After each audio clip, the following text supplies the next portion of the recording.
minute. Let me just get your initial thoughts on Iron Man when it was announced. Ooh, wow. Yeah, I have to put myself back in that place in time, in the early 2000s. Certainly, I mean, it was like Marvel movies and superhero movies had really come into their own. It's not like this was the first of its kind by any means. You had probably kicking off with the X-Men franchise. The kind of unexpected success of that first film led to things like, well, X2 and, the Sam Raimi Spider-Man trilogy. And from there, it was like Hollywood got the message that these movies could not only be good, but more importantly, make a lot of money. And so it came as no surprise, really, that they would get to Iron Man eventually, being one of the more prominent characters in Marvel's stable. But the big difference, of course, as we now know, is that Marvel's going to be largely going at their own here. They have most of their properties, licensed out to other producers, other studios. They're not seeing a lot of those profits as well as they're doing for those other filmmakers. Marvel's kind of left in the lurch. Got some decent cash up front, but for the most part, they've been sitting there on their hands going, hey, did we make a big mistake here? So they did manage to reacquire some properties that they did have farmed out that really just weren't going anywhere, Iron Man being one of those. And I want to say it was first announced like 2005 or 2006 that we would be getting an Iron Man film. That was on the horizon.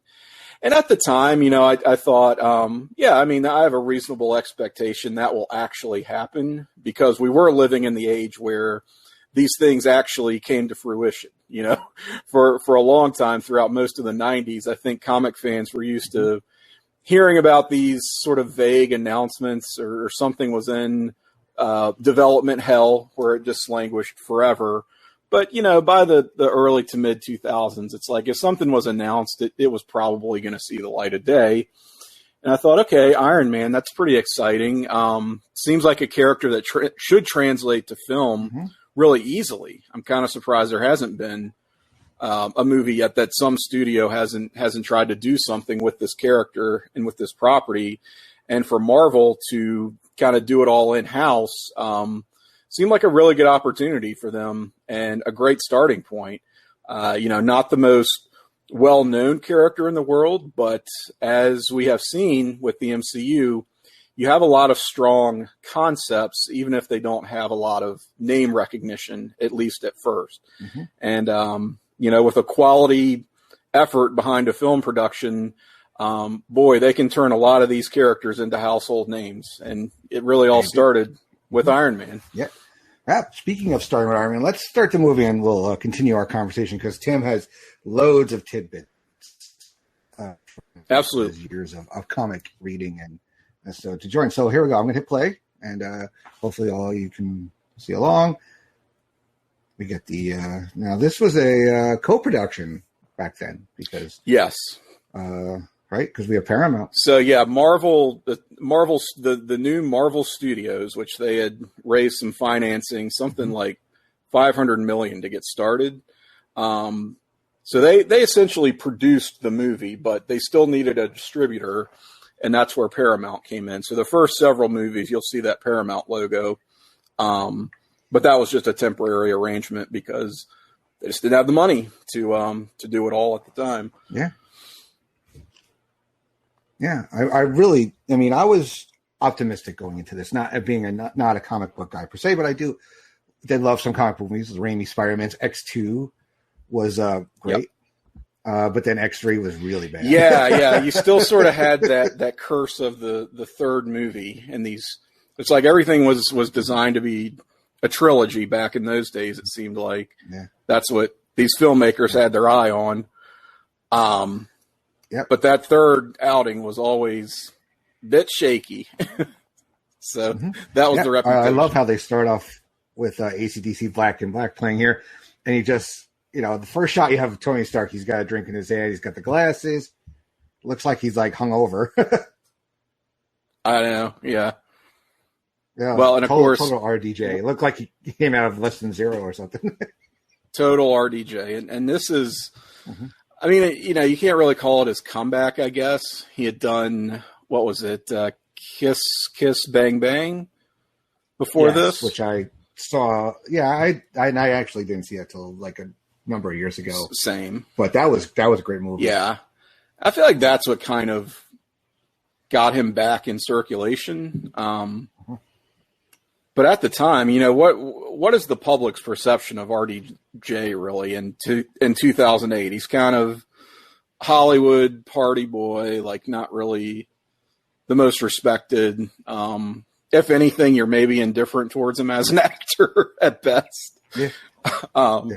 Or maybe you're angry at him for messing up that. What is his Facebook page? Yeah. That is a very, very dated reference from 2008, yes. But I do sort of MySpace, right? He said, yeah, MySpace. Yeah, he was a guy that had like, you know, such a good actor. It's so funny though. Is like I watched like Weird Science and Back to School, and I'm like, that's Iron Man. Yeah, I know that's one of those like when you're, especially if like your kids watch those movies now and they're like, what?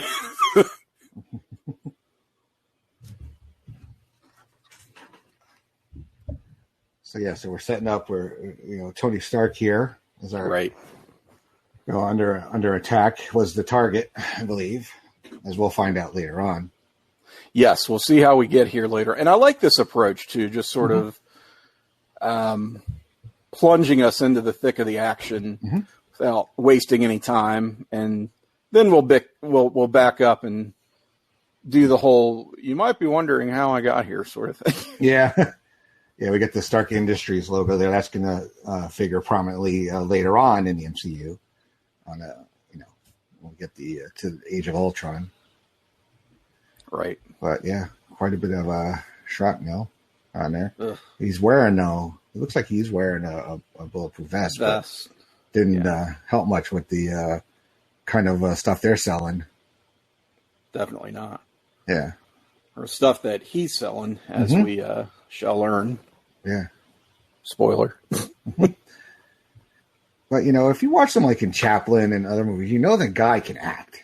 You know, and that's kind of the difference that starts happening in these comic book movies. It starts attracting actors of certain caliber. Like if you were to tell me, you know, 20, 30 years ago, whatever it was, you know, Annette Bening, Glenn Close, you know, Tilda Swinton, you know, these kind of actresses or actors will be in a comic book movie, so to speak. I'd be like, you're nuts. How would they attract them? Unless they're like really desperate for a paycheck.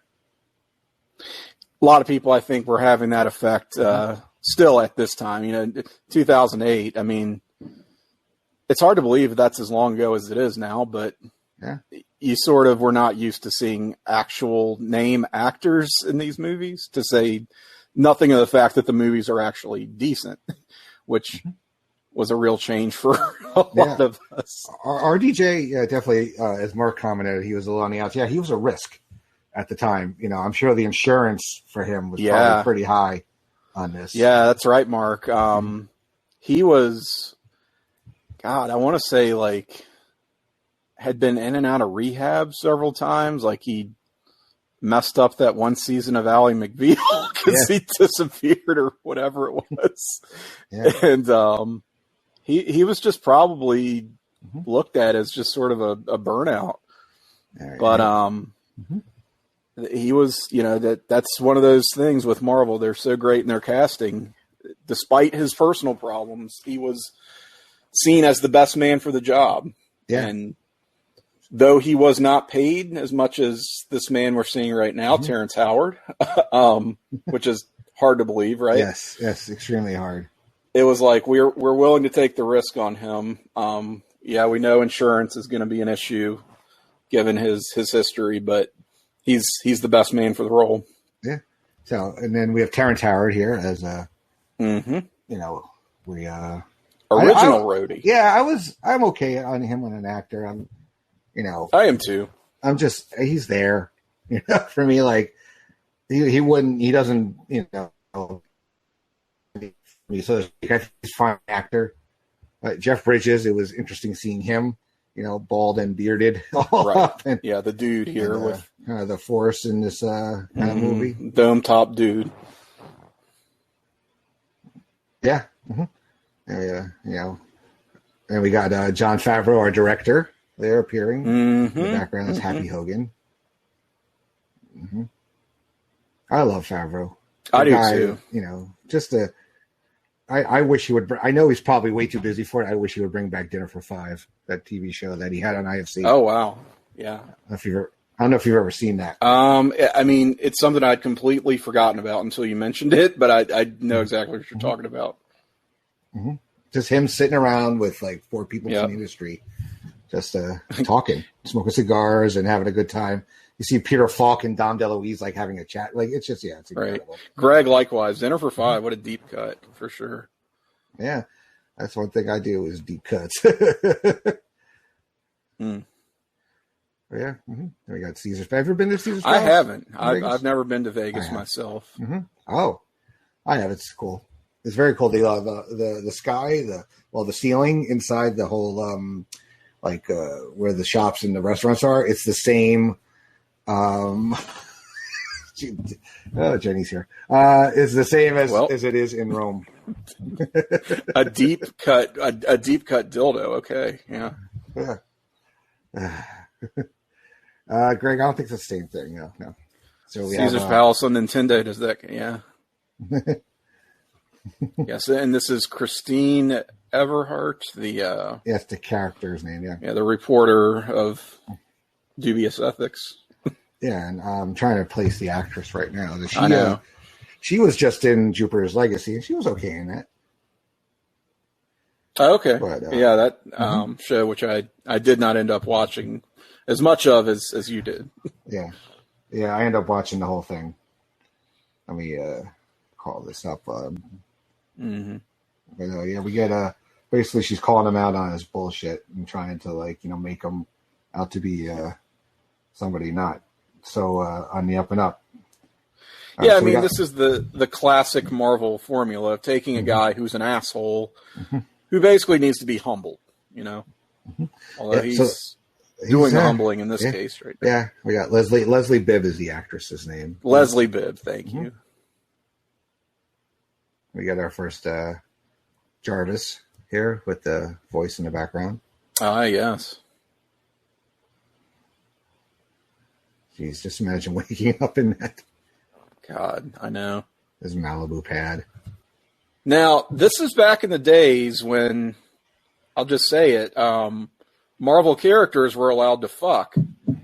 Because we're not under Disney yet. So you could be a little edgier. You could, not that was like a raunchy, explicit sex scene, but it's still kind of more than we see in these movies today. Yeah, you just have to assume things happen in the background. Right. He basically, took her to bed and then, took off. Yeah. Where she's What is she trying to turn the AC down? Yeah. And we got Gwyneth showing up as Pepper. She hadn't really done much back then either. Gwyneth Paltrow, yes. It was interesting to see her cast in this movie as well. Yeah, and a character who, I guess she kind of had a comeback in the comics at the time, but it was one of those characters, one of those types of characters that was off the board for many, many years. So there's probably a world that exists where Pepper Potts is not nearly as prominent a character and doesn't find her way into these movies. Which would be a shame. I do kind of like that character, and I like Gwyneth Paltrow's portrayal. Now, did you recognize Paul Bettany off the bat? Was he announced that news, or was just? I don't think I did. I don't think I knew him well enough to recognize him at the time. Yeah, he hadn't really done all that much. He did some, British stuff. So he had done what was that? The Tom Hanks one, the Da Vinci Code. I think he had done by now. Oh, where he was like the albino. Yeah, the albino monk. Yeah. He did that Wimbledon movie with Kirsten Dunst. That Wimbledon movie, yeah. Beautiful Mind. Yeah. Right? I think he was A Knight's Tale? Wasn't he the friend? He's always like the friend of the main character. Mm-hmm. Yeah.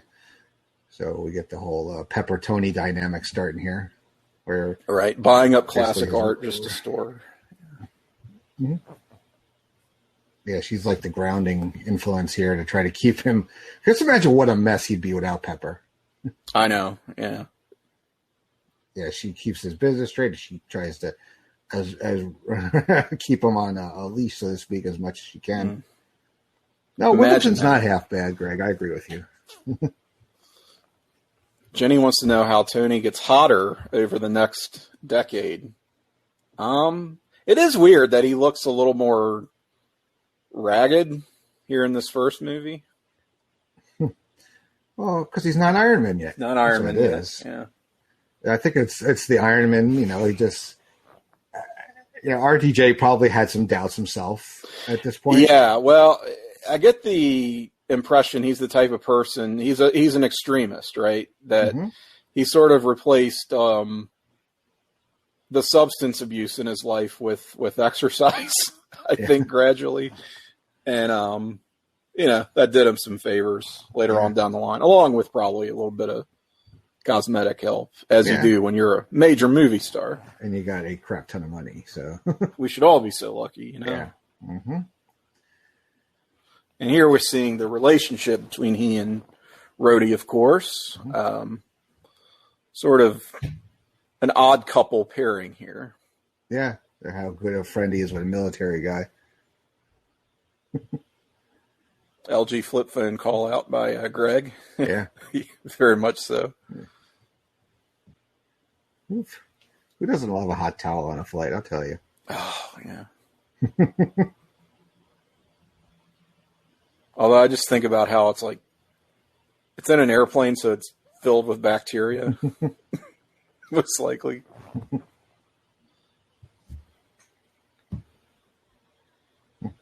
Hot sake. Oh, man. Yeah. You ever had a bad night from sake? Yeah, sake's not one of my favorites. You get like a buzz for like 45 minutes, and then you're like, ugh. Mm-hmm. Of course, he's got a stripper pole in his private jet. Of course. And I like the idea that it's probably like some kind of retractable stripper pole, or maybe it telescopes for ease of storage. Lots of nice little touches here in this movie.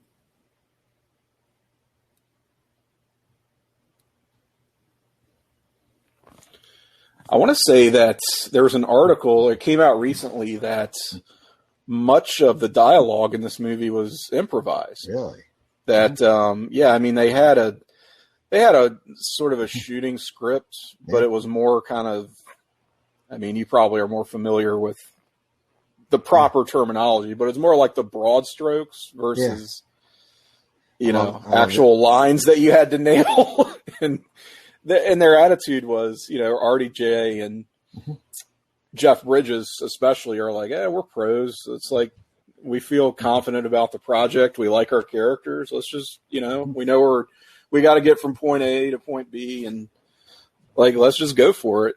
And it worked surprisingly well. Yeah, I love the speech here where he says, I prefer the weapon that you only have to fire once.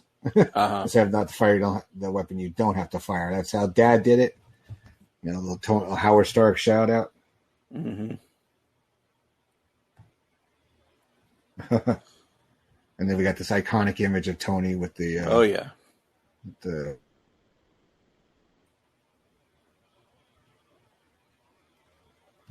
he's got that bar right there.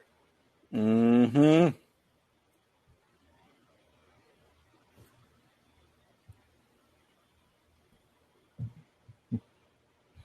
So this is perhaps how I would look if I was on cam right now, but not even as good as Obadiah. Obadiah here. Uh-huh. What a great name too, Obadiah. Mm-hmm. It sounds like look, even Rhodey is impressed. That would be in your NXT name generator. Obadiah. That'd be something coming out of it. probably is. Yeah, now we're getting caught up now to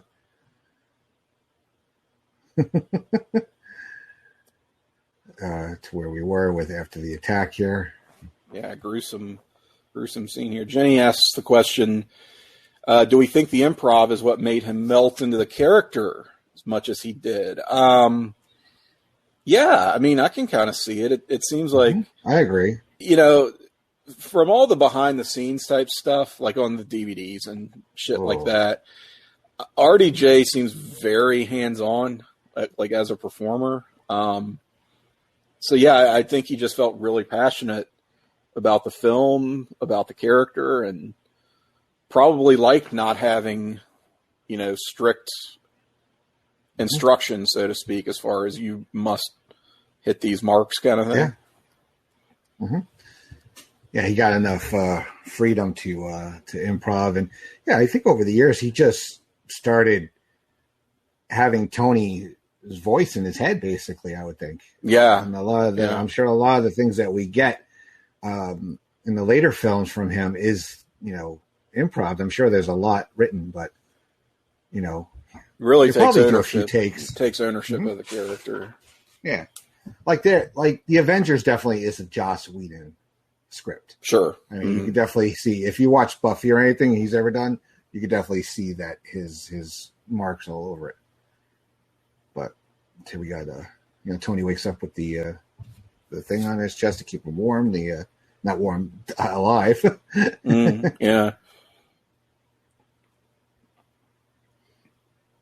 Now was that also in the comics, Tim, with well, Silver Age Marvel is very hit and miss, and it's like character origins. You're talking the early 1960s. Iron Man was worse than most because it was a lot of like Yellow Peril steeped in, Red Scare communism type stuff from the era.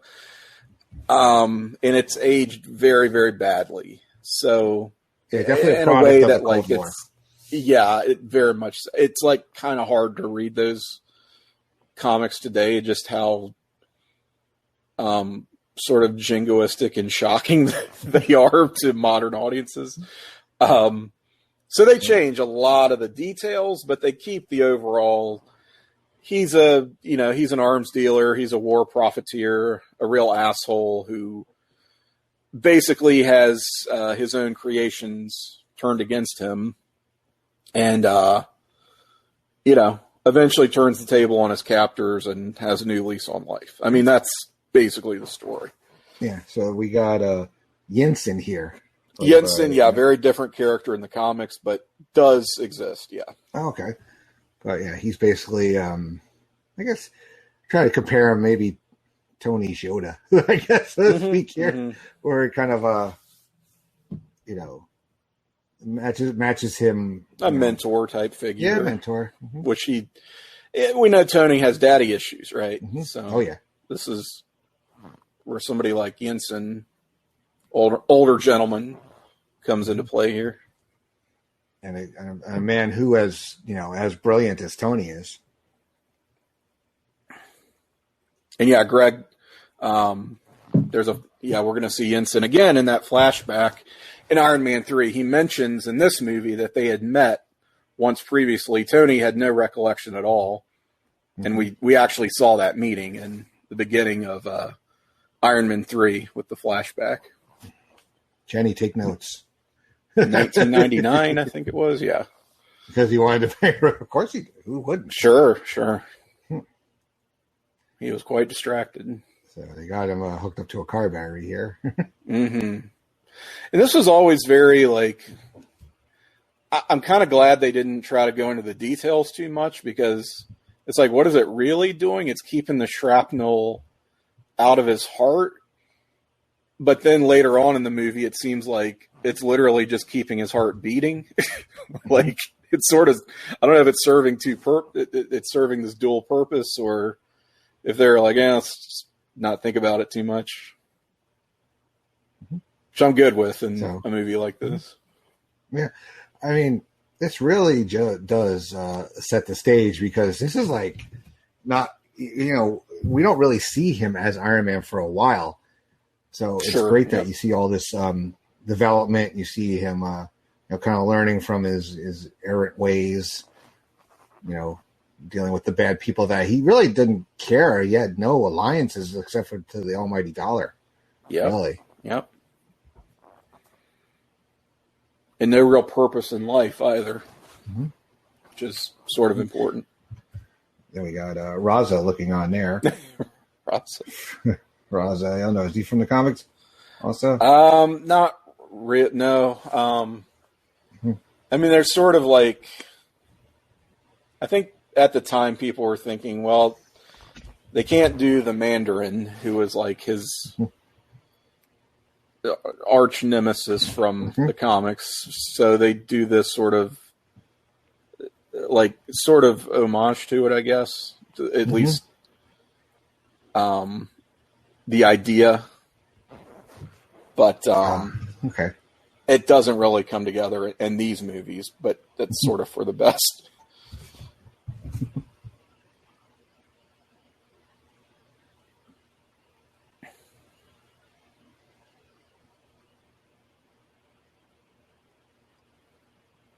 Jenny, are you hitting the bat bong tonight? Maybe that has something to do with it.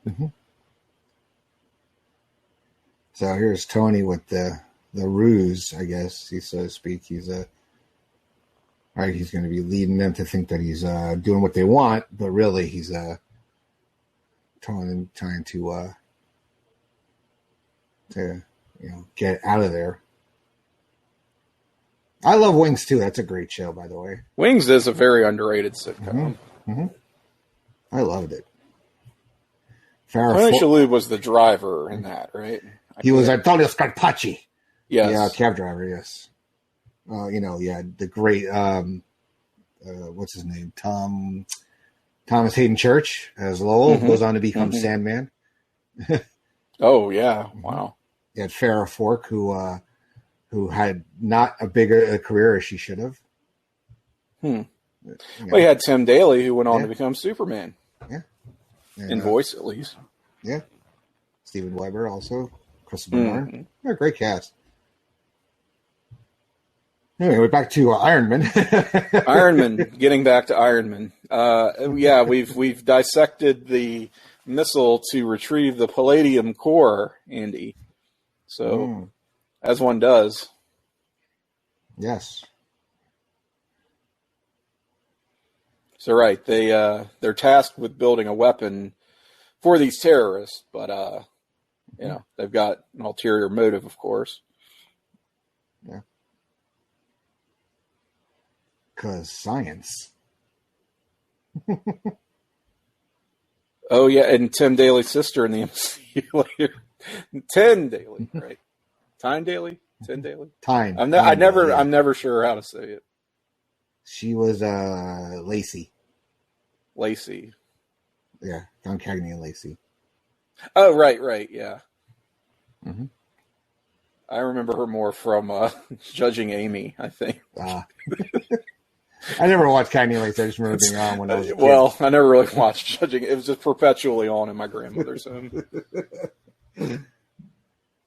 So this is what does this suit become? This is the Mark I? This would be the Mark I suit.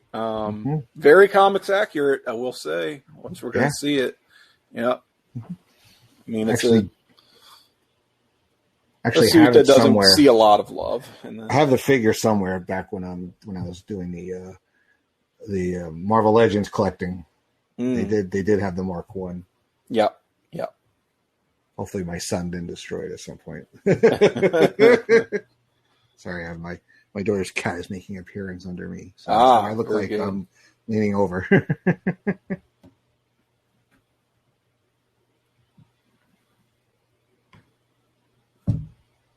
Greg, yeah, I've seen that Red Guardian Marvel Legends. Somebody did like a YouTube review on it, and I don't really collect those Marvel Legends, but I do live vicariously through fellow collectors and reviewers, because I know if I just go down that path, it will consume my life. Yeah, like Sean Kidd. Not that there's anything wrong with that. I don't really have the money or the space for all that type of stuff on top of everything else that I have bearing my life at the moment. Jenny always hustling, getting guests for her, whatever pods. Yeah, if you've heard about Pluto, then I've heard of Pluto. Jenny position. Oh, me too. Yeah. So, are you a backgammon fan, Tim? Do you play backgammon? I was about to say, are they playing backgammon there? Sort of a makeshift backgammon board that they put together with nuts and. I have played it. I can't say that I'm accomplished or a fan necessarily. I played. I'm more of the video backgammon. I think I had it for my computer or something. I learned how to play it on there. So. Yeah, well, you got one does have to find a way to pass time in a cave when you're not building weapons of mass destruction, right? Yeah. Well, this will become increasingly incredulous. I feel like where the guy is just checking in on them, and it's like, you are clearly building a suit of armor, my friend. I think that main terrorist guy here. I think he looks familiar. I think he was in that crappy SWAT movie. That crappy SWAT movie. Maybe we can get a fact check on that. Greg He's like, that doesn't look like this little plane jet thing that they're trying to do. This guy's just working in the background. Together. See, look how he's got the ring. It's we're gonna see what the 10 rings coming up in another movie here in the next few months. It's tenuous, but it's there. Jeremy Renner is in it. Yeah, he plays the main bad guy. SWAT. Yeah. Yeah.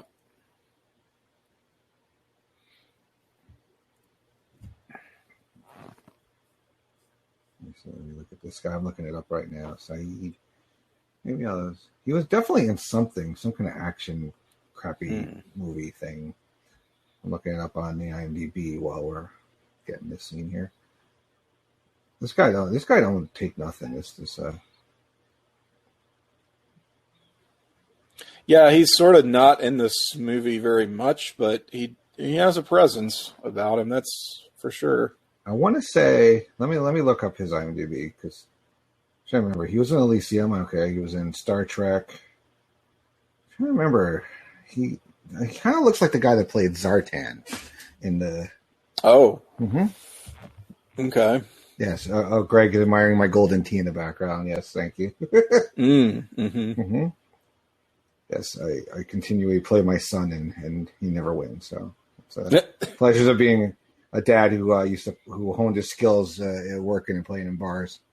Never give him the courtesy win, huh? No. I mean, and across from me actually is a Street Fighter 2. So yeah, my sports corner. When my yes, Jenny, exactly. When my parents sell their house, I'm getting a pinball machine that is down there from 1976. So it's actually going to go where the golden tee is. Golden tee is going to move to a different part of the room here. Authentic 70s pinball machine.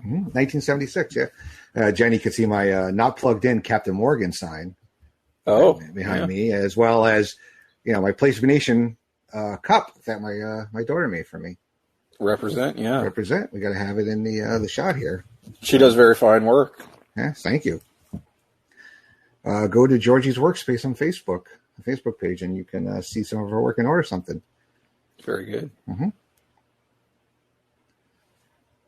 My favorite, one of my favorite pinball machines was the Addams Family one. That was a great one to play because you had the thing hand would come out and take the ball. A Stern Avengers machine. Wow. So that must be from the 80s pinball machine that Greg is mentioning here. Oh, it's recent. Yeah. Huh. So they're doing the classic technique here. It's worse to hurt somebody else, at your expense than for for them to hurt you. Right. Uh-huh. Mm-hmm.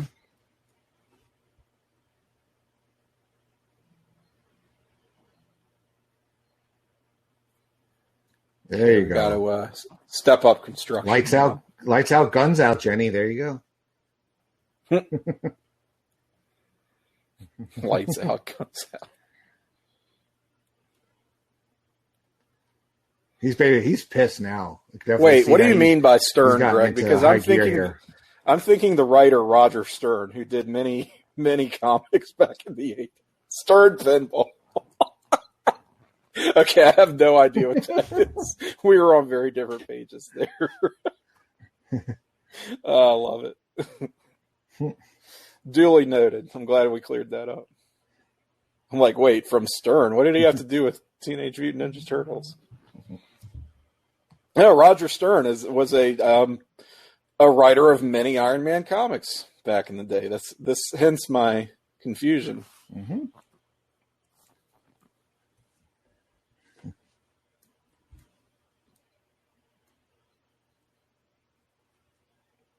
It's like geek knowledge colliding. Yes, there's a vegan Batista. Thank you for that reference. Yes,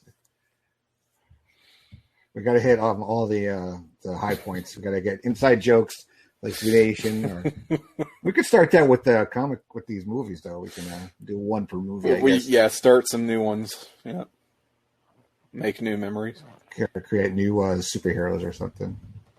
Like we'll call him 9 Iron Man. There's a guy with a golf club. Oh yeah. 9 Iron Man. Do you think Jensen knows that he's on borrowed time here? I mean, I feel like he'd prefer not to die, but of course. He's got to figure.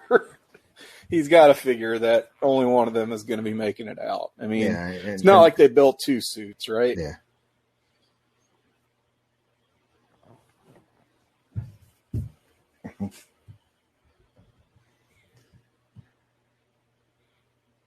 Oh, I'm still tickled by that Stern mix-up. That's my favorite moment so far here. Wow.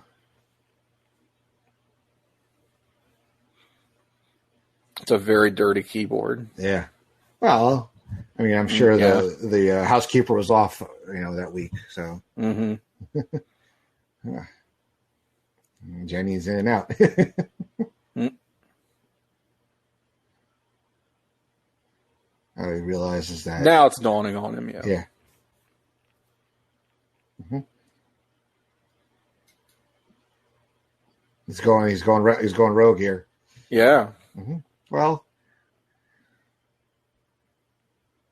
Yeah, it does. It gives you Earthstood still a vibe here. Mm-hmm. Yeah, he's leading them away. It's that very 1950s, 1960s sci-fi look. Yeah. Which, that tracks. That's when it was created, so. Yeah. Mm-hmm. Damn, that thing has its charms. Takes a lot of power, that thing. Oh, yeah.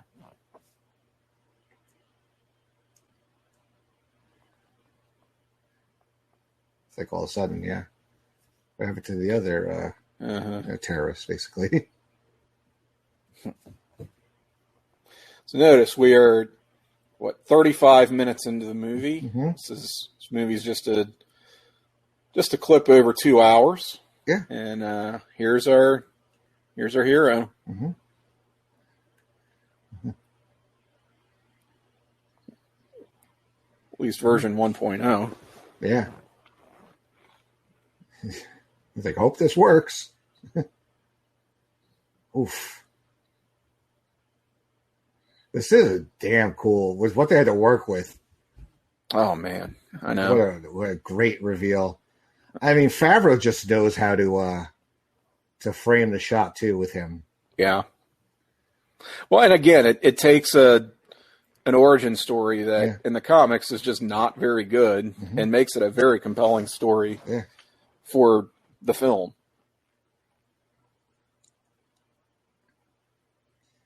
And of course, he's probably getting out some frustrations on what these guys have been doing to him too. Sure.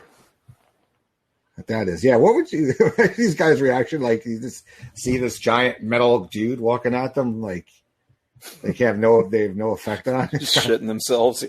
Yeah. There's another trailer shot here from I can remember. This movie, I think, as good as it is at, the characters, also is very smart in terms of its timing. It gives you a lot of those fist pumping, cathartic moments as just an audience member. Yeah.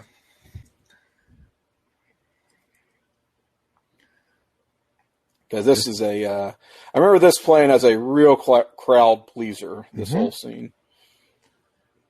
Yeah.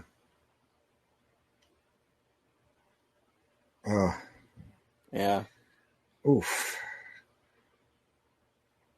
Yeah, you got to give, Jensen's got to see him one more time. You got to get over a little bit. Yeah. And he knows how this guy, Raza, just does. He stands toe to toe with him. He just doesn't care.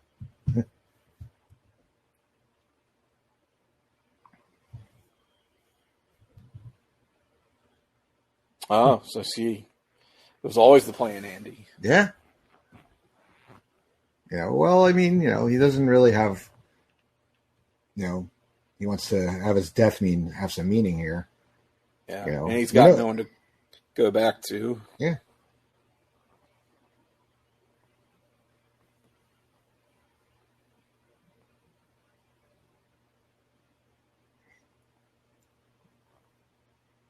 This is really, his moment, Tony's moment here, where he realizes that he's got to live up to what this guy did. This guy made the ultimate sacrifice for him.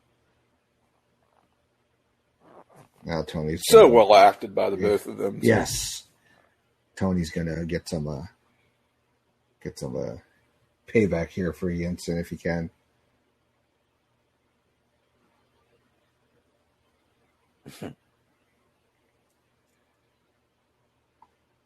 And this is where you just sort of find yourself getting sucked into the movie. You're just like, both of us were just kind of watching it now. It's hard to... talk about it. It's just, you just want to watch. It's hard to talk about because you just want to watch it. Yeah. That's... oh, God. What a nasty way to go. Yeah, oof. But it's very, the most effective over,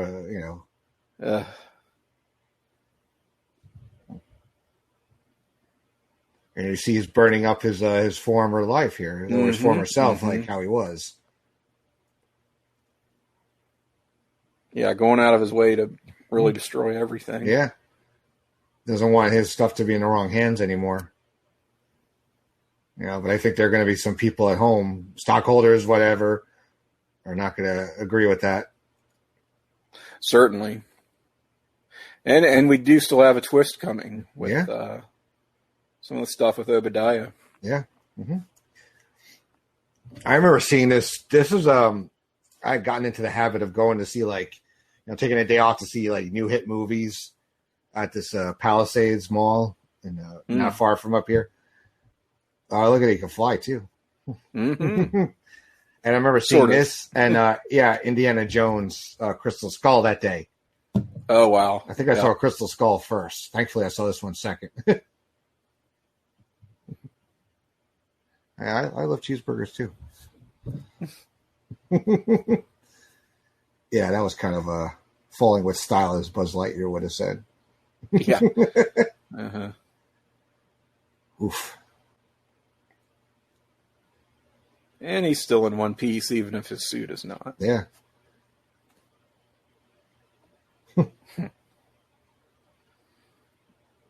So, did you see this opening weekend? Yeah, it was it was a weekday. I believe I had taken the day off. I think it might have been a Friday or a Monday. It was it had been out only a week or two because I had a friend at work that said there's a scene after the credits. I was like, what? A scene after the credits? What is that? Yeah. I mean, that did happen occasionally, but not didn't become like a sort of signature of the MCU. Yeah. Where they serve different purposes. One, like, sometimes will lead into the next movie. Others will be, standalones. Yeah. I didn't see this for, gosh, it was a couple weeks after it was out. Not because I didn't want to. I just, so 2008, I would have been finishing grad school. And I think I just had too much going on, like the actual, release weekend. Mm-hmm. And then I know we had a family vacation shortly thereafter. So it was just sort of one thing after another. And I was really just kind of chomping at the bit to see this. And by the time I did, I had heard so much about it, and it was getting just great reviews. I mean, much, positive, not just like, it's another good superhero movie. People were saying like, oh, it's a great movie. Yeah. Yeah. I remember, I would take the day off because it was like also a break, because I, at the time, had a 6-year-old and a 1-year-old at home. Yeah. So I was like, any day, as much as I love them, just get away from have peace and quiet. Well, not peace and quiet, but like, just 2 hours or so. Just freedom. Yeah. Let's see. Got a cheeseburger here. So, yeah. Now we're going after that cheeseburger. Mm-hmm.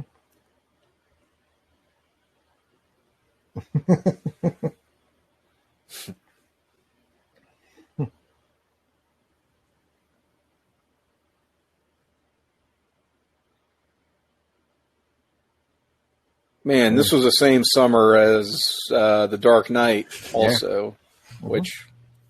Oh, that was such a good movie. And like, that was going to own the summer no matter what. Mm-hmm. But, hell, I mean, this... All right, look, if you're going to get a cheeseburger, Burger King's not my choice, man. I was about to say, I was very disappointed in his choice of Burger King. Yeah. That's always bothered me. Tony's going to be burping that up all day. I think they should digitally edit that. Yeah. Can you imagine what Burger King paid for that spot? Ugh. We got Phil Coulson here for the first time. Clark Gregg was good. Even if it was McDonald's, I'd be like, fine, whatever. But I could accept McDonald's. I mean, Wendy's, really, if you're going to go national fast food, Wendy's is my preference here. He's not going to have a White Castle. That's just, you got to eat a sack of those to satisfy you. Yeah. So what do you think of Clark Gregg? I really didn't have any opinion on Clark Gregg going into this, and watching the movie. Like, we learn, he's okay. They're doing S.H.I.E.L.D. That's neat. The character's name Coulson wasn't any that I'd recognize from the comics or anything. Mm-hmm. I was just sort of like, okay, so he's a S.H.I.E.L.D. agent. That's neat. I knew about S.H.I.E.L.D., but certainly did not know what would await. That he basically is the interconnecting, thorough. Yeah, I did not know that Clark Gregg wrote What Lies Beneath. He wrote it. Okay. You know who he's married to, right? I know Greg's gonna have the answer in a second. There you go. Oh, Jennifer Grey. Okay. Yeah, I didn't know much of him. He was one of those it's that guy to me.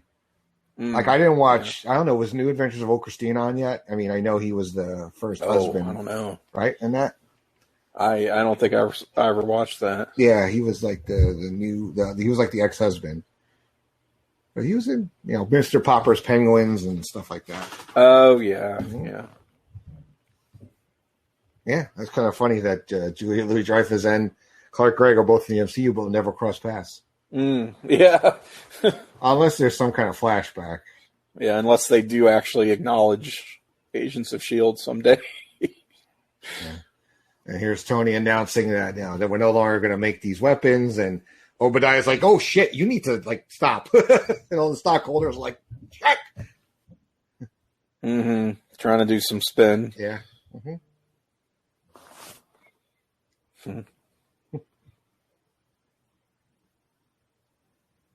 Look at that on a Segway. The Segway. I've never been on a Segway. I haven't either. There's smoking a nice stogie. Favreau loves his stogies. I remember that from some of the stuff he's done. I'll have Eggs Benedict to the Age of Enlightenment. If you get my Swingers reference there.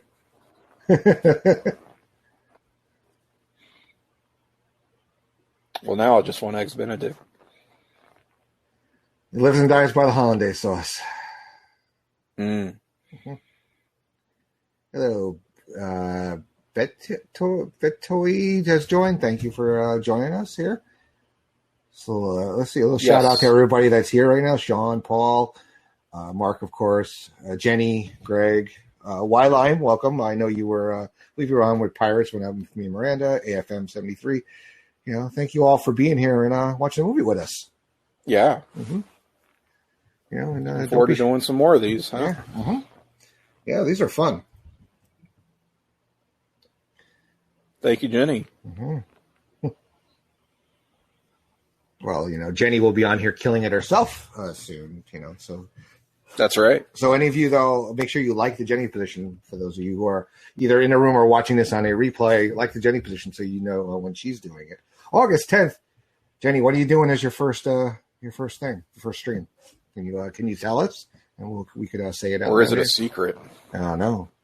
Fear Street. Oh, okay. Oh, okay. Mm. Should be an audience for that. That's a nice pick. Yeah. Oh, Schiff. And Schiff, yeah. Yeah, you got a great guy, Scott Schiff. Co-hosts a lot of shows with you and I, Tim. Actually, we do Pop Goes the Couch with us. Yeah. He is the hick. We have been called the hick in the group. Yes, we've been called a host, a hick, and two comic nerds. It's a good formula. Mm-hmm. You gotta stick with what works. Yeah. So you got basically Obadiah, trying to usurp Tony here. Jeff Bridges is so good in this. Jim Cramer. Oh man, Jim Cramer. Well, Jim, talk about dated references. Who I did meet once. Was this before or after Jon Stewart completely buried him? I don't know. It must have been before because that was after the financial collapse. I love when they have real life though, personalities in the cinematic universe that the movie set in. Mm-hmm. Sometimes played by other people as yeah. Oh, this will be the case. I love to see some of these.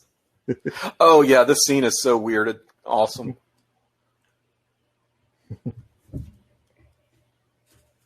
Charlie Rose and Batman v Superman. Yeah, another example. Good example there, Greg. I apologize for wiping my eye. I actually got contacts today for the first time. I'm not wearing them now, but I wore them for a few hours today, so I'm still recovering from it a little bit. I was going to say, I don't think you should be wearing them if you have your glasses. No. I think that was the first thing they told me. Yeah, kind of a no-brainer there. Mm-hmm. So, oof. Oh, God. So he's just changing out the little reactor here. Yeah. It's just like a gaping hole in his chest. He's just so nonchalant about it. It's like Operation. It's like Operation. I loved Operation. Yeah. I mean, is this sanitary? She should. Well, in 2020, there would be hand sanitizer everywhere. Mm. She hasn't put rubber gloves on or scrubs up or anything for this. Nothing. Yeah, it's just. She's still got a ring on, doesn't she? I don't know.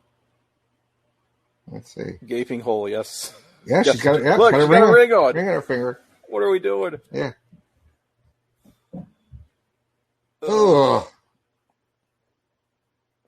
Plasmic discharge. Oh, is that any better? It doesn't really matter what word you say before. Discharge is never a good word. Discharge is not a good word. Yeah. You could make it as sciencey as you could say. She touched the sides. Yeah. And whoops. One thing you shouldn't do.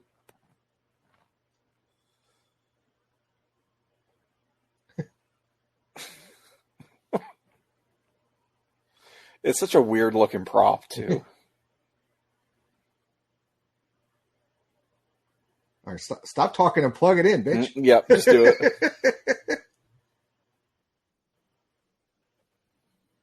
Oh. That's gnarly. Yeah, my body horror. Jenny knows me too well. My body horror is definitely it's triggered and titillated at the same time. These are competing forces within me.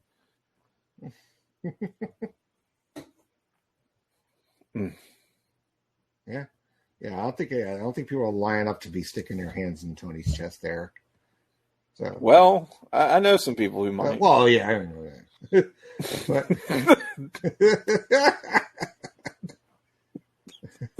yep, I was right on cue, and on brand. It's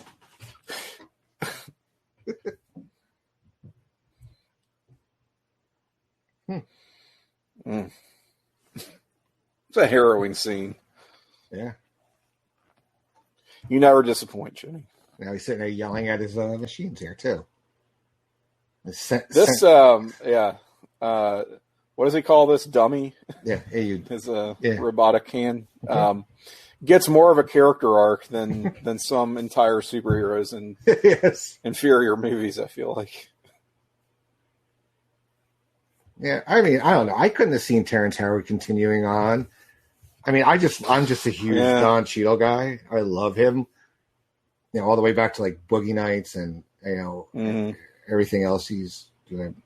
But like, I don't know, I just can't see him doing some of the stuff that we end up seeing. Rhodey having some of the scenes he has to play later on. Mm-hmm.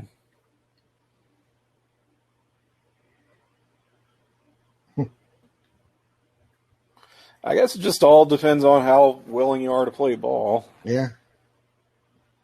Or be lowballed, which I guess was sort of the issue with him. If RDJ got back end on this or just in the future. What's that? I know he gets part of the back end, now. Right, yeah, that was sort of the compromise is he didn't make a lot up front for this movie, but he got points on the profits and the royalties. I think there was one. I think he made $60 million on one of the movies. I know that. I could see it. And I imagine, he's getting paid like a proper movie star now. Yeah.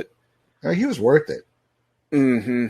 I mean, think back to 2008. I mean, who could? Was Tom Cruise?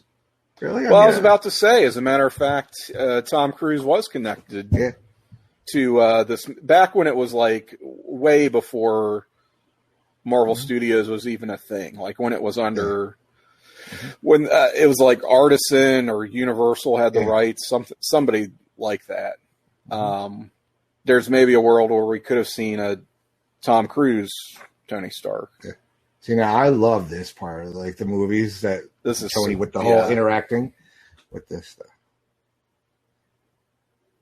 Where he's really starting. The thing with Tom Cruise, it's not that I don't like Tom Cruise movies. It's just he always feels like such an overpowering presence. Yeah, it's like you're watching a Tom Cruise movie, right? And that's fine, but I don't know that a Tom Cruise Tony Stark would have totally worked for me in the way that an RDJ Tony Stark really works for me. I mean, he disappears into the character. That's really what. Mm-hmm. I mean, I sit there. Yeah, I know it's Robert Downey Jr., but I also that's Tony Stark to me. Like, if it's Tom Cruise, I'm like, it's Tom Cruise. It's Tom Cruise. Maybe Ethan Hunt. Also, I can't picture him with the facial hair, the signature Tony goatee there. Mm-hmm. That's a weird. Yeah, that's a weird visual. Yeah.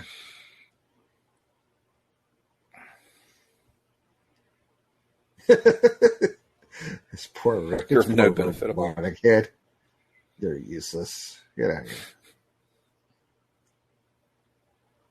here. The one thing I love too about this movie is that it builds Iron Man, no pun intended, from the ground up.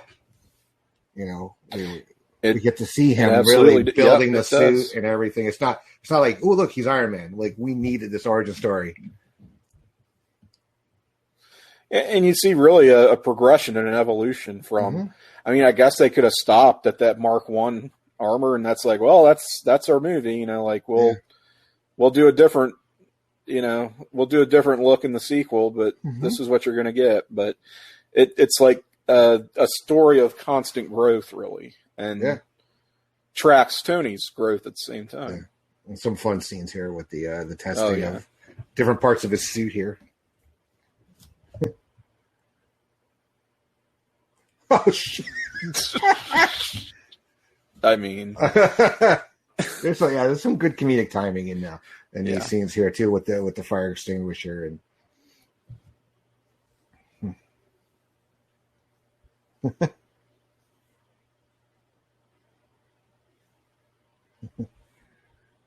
Yeah, that's so cool. Yeah, that is some very, very cool. Why don't we have this technology in our homes now? Come on. Oh God, I wish. Should be like commonplace. Yeah. The dutiful assistant here. Mm-hmm.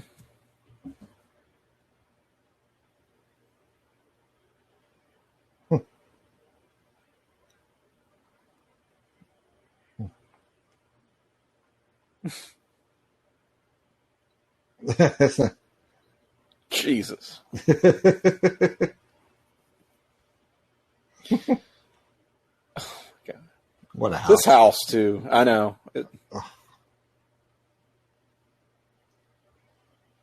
And then what happens to it ultimately is it's such a crime. It's a real shame.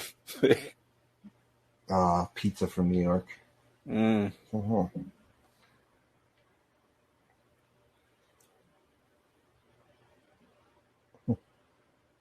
I think this is a good showcase for that very improvisational dialogue. This just feels very natural to me. Yeah. This interaction between them. Mm-hmm. Even though they're conveying a lot of, these are plot points, these are important, but they're talking like real people. Yeah. It's like very conversational, like that these people, that they've known each other for years. Yep.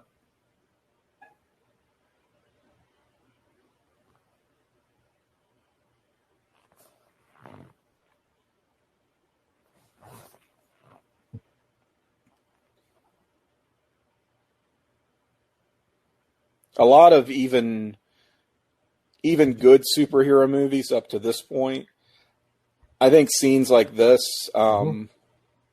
can come off as sort of more of a means to an end, where they're just very pulpy, right? Yeah. Like anytime you have a lot of it's just dialogue heavy stuff. It's a lot of like exposition being delivered. Well, and they tend to go a little. Heavy on it. But here, I think it plays very naturally. Because I think having too many. I think it's something scenes, well, it just speaks to the confidence I think that everyone involved in this has in the project, in the material. I love how he's alone and he's carrying these scenes too. Mm-hmm. Yep.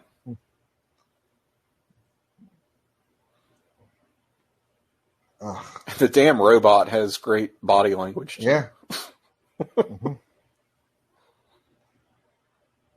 like a Pixar character. Yeah.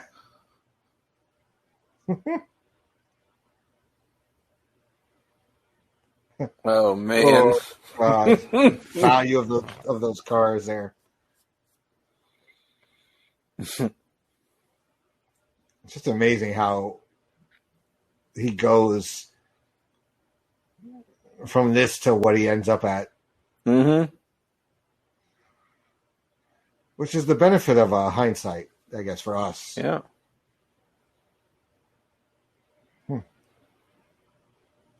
Oof. Definitely more of a minimalist type superhero movie. He was going to get him. That was another good trailer moment there. Yeah. Like a fly. So we get Jarvis. Here's the very iconic point of view perspective that we see that makes this seem like it'd be so much fun at the end of the day. You know, that's sort of the genius of this movie, making the Iron Man suit almost like a character, a sports car. You want to take out for a joyride sort of thing. Yeah, who wouldn't want to? Yeah. I mean, I did, like I've told you before, I did the hell is that damn thing I was telling you about, the AI, the virtual reality thing I did. Yeah. Mm-hmm. I did. We were dressed up as stormtroopers, and we had this whole it was heavy gear on, and that was so damn cool. And that was like 1% of how cool this probably is. Mm-hmm. Mm-hmm. The Void, that was what it's called, the Void. They have stone, but not where Florida. The gaping void. Mm-hmm.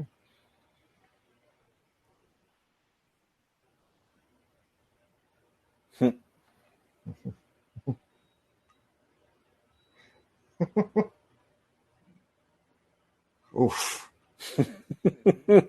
Just amazing. You love to see it. Yes. Here again, it's a wonder to me that it took so long for them to make this movie. It's like the technology was easily there in 2008, but think about, like, I mean, it wouldn't have been as good, but just think about how they did RoboCop in 1987, like, and that was, I mean, it's one of my favorite movies, but it's not dissimilar from Iron Man in a lot of ways, and it's just this wasn't one of those movies that they couldn't do because the technology wasn't good enough. You know what I mean? It's just, I think it took a while to get to that caliber of character. You got to do your greatest hits first. RoboCop all too well from a podcast we did on it, Blockbuster Rewind. This is true. Only on the PlayStation. We talked the entire franchise. We did. With somebody by the name of Bronx Johnny. It's quite an interesting fella. Certainly. Mm-hmm. So Tony pushed his new suit a little too far here. Mm.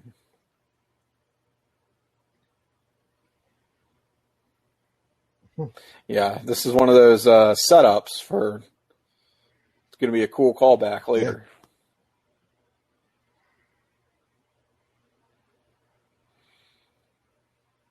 Yeah. Oof.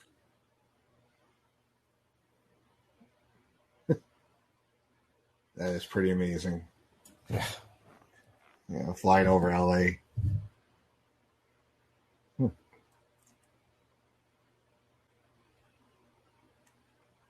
I will say some of the effects do stand out to me as being more oh man. Being more of their time than what we would see today under I love the comedic there it timing is. there. There it is. It's like, yeah, I deserve that, I guess.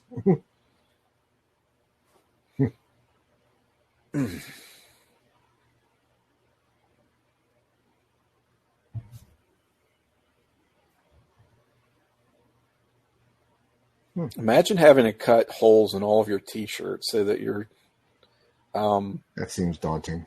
Oversized pacemaker will fit properly.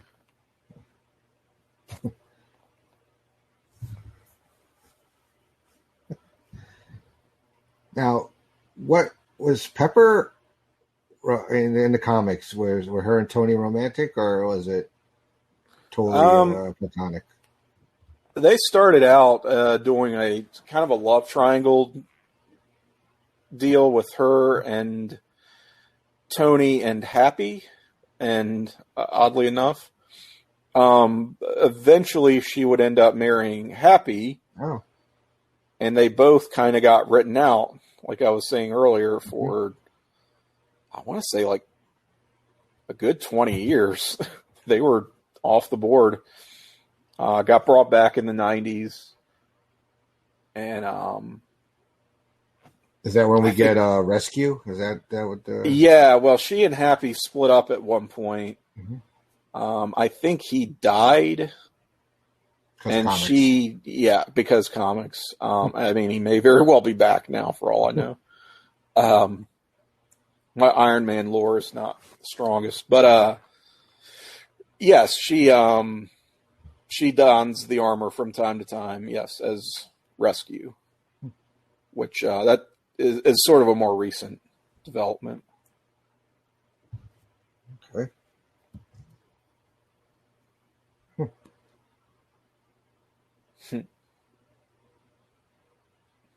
Tony again. It's funny how they bring up the potential PTSD angle, which will very much be a part of that third movie. Yeah.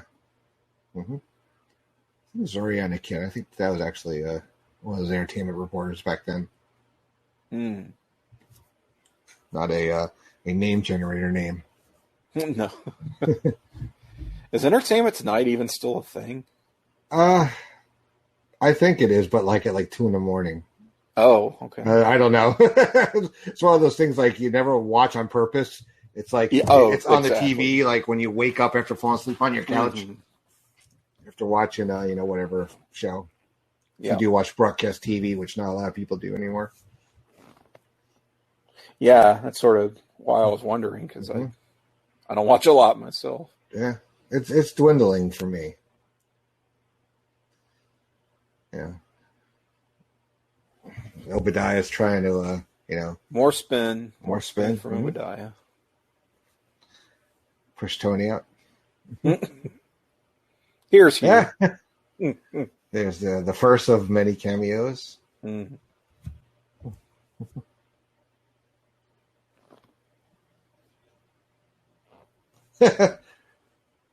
He's like, oh shit, what's he doing here?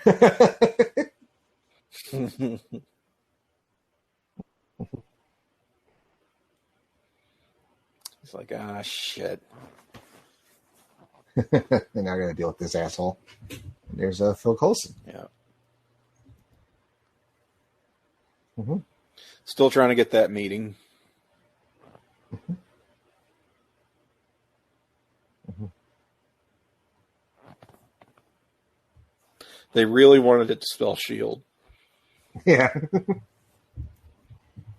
Which was a question on trivia night.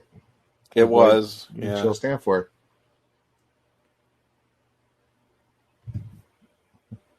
I was getting very upset because it has two names.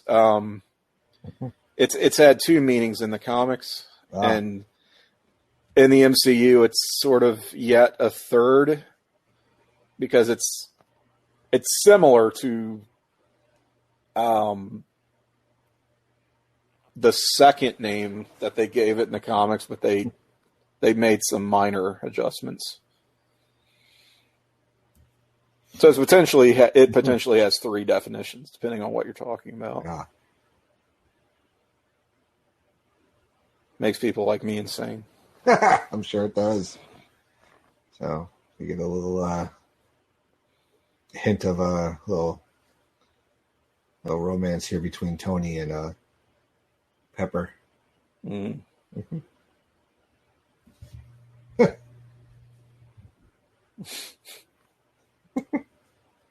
5.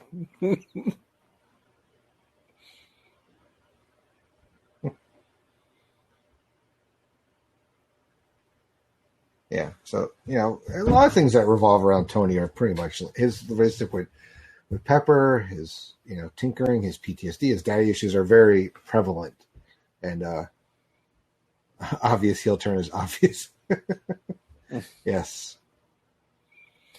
Obadiah is going to have a hostile takeover at the very least. And hostile... We need that third act twist, though, right? Yeah.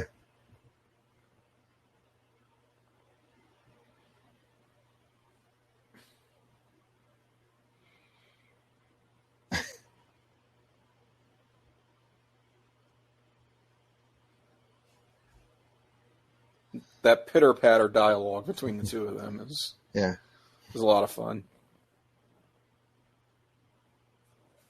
Pepper's like, I want you, but I can't want you. Mm-hmm.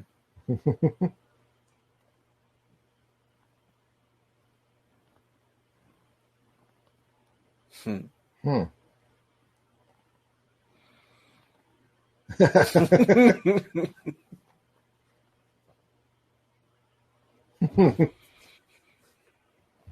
Very dry. A lot of olives, Andy. At least 3. Not grapes, but olives. Not grapes. No, I mean, I don't like olives personally, but you know, I could tell from afar that anybody could tell those were grapes. Try. The olives are yeah. Bless his heart. That's all I gotta say. They were quite tasty, also. By the way, I got a shout out to Justin there for that. Okay. You know, a little potent. That's why I only had a couple, but we got return of Leslie Bibb here as Christine Everhart, and we see her, a little bit later in the MCU as well. She returns, I believe, in Iron Man 2. Iron Man 2, yes. Mm-hmm. With her, I think that's where she meets her boyfriend in real life, Sam Rockwell. Oh, I didn't know that was her boyfriend in real life. Yeah. So, yeah, Tony all of a sudden, has a conscience, and Obadiah's like, crap. I liked it better when he was just, drunk and having fun. Sam Rockwell's the man. That's all I gotta say. Yeah, I love Sam Rockwell. I mean, Charlie's Angels. What was that other? I'm trying to think of the other movie he was in. I don't know, top of my head. Well, yeah, Iron Man 2, of course.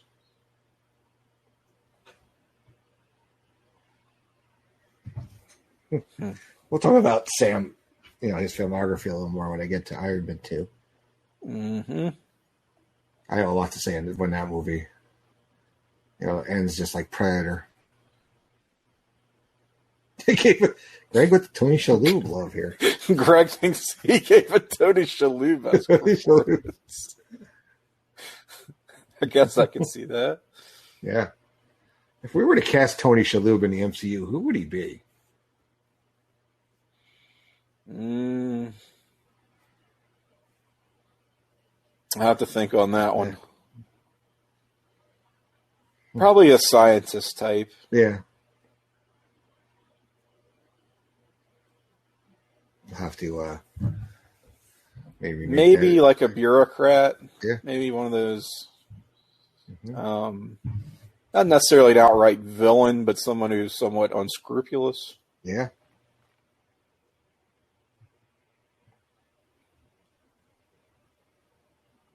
Oh yeah, like one of the SHIELD agents or something. He could probably be a Skrull of some sort.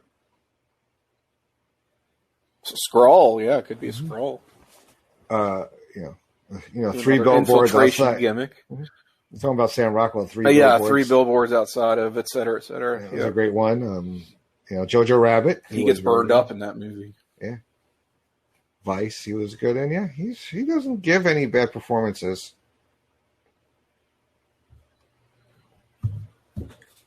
Tony's starting to wake up a little bit more here. What are we up to already? Are we up to the mark, 4 or 5 already?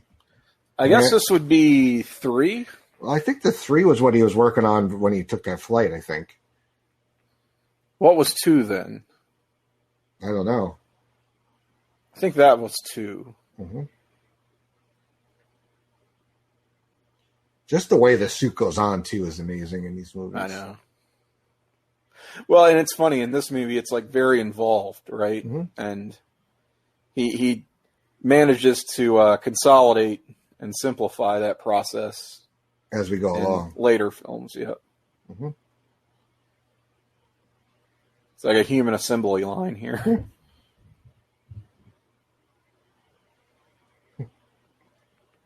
Amazing.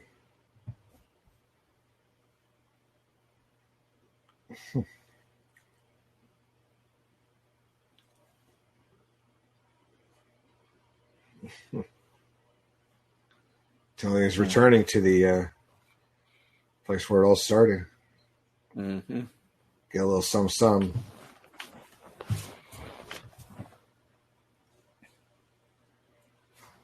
See, Tony does this. Jeff Bezos gets in a giant penis and goes to space. I mean, come on. Some billionaires just don't use their money right. Yeah, real life billionaires are so much lamer. Yeah, they're so lame. More Tony Starks in the real world. No. It's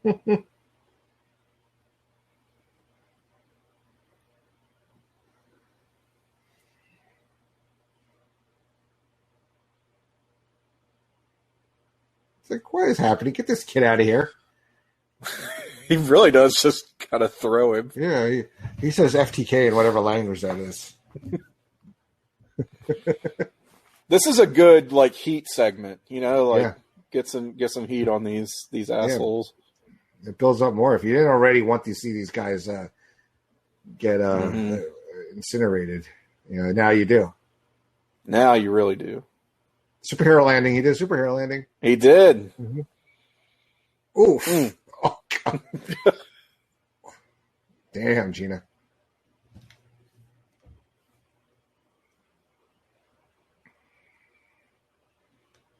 It's just like in a video game, you just start taking people out. Got so many tricks up his sleeve, huh? That's amazing. Yeah. Again, another fist pump moment for the audience. Yeah. Mm-hmm.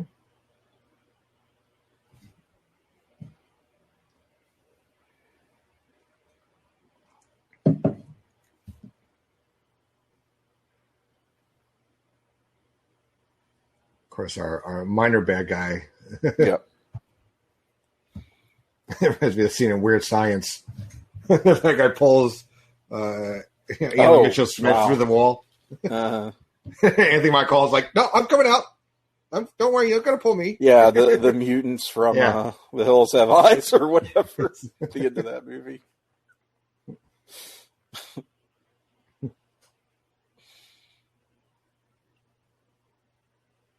Doesn't quite have it all 100% down, but he's doing better here.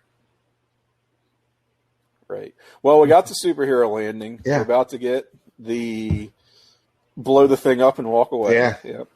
That is a pretty iconic. Mm-hmm.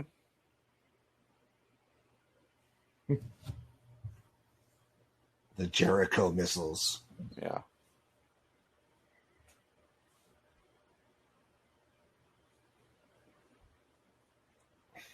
It's like, crap, there goes my stuff.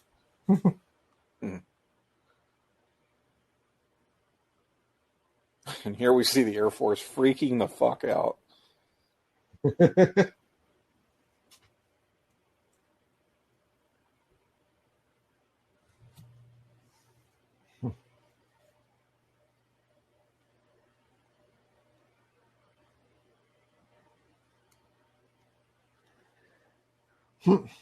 Yeah, let's not forget about Rhodey. He's still got to be a character in this movie, right? Yeah, we got to bring him in here somehow. Mm-hmm. Of all the people that they could call in, they call in Rhodey. Yep.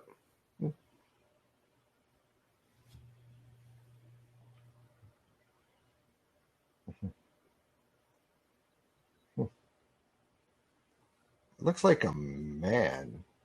An Iron Man. A massively weaponized drone. How about that? How'd you get this number?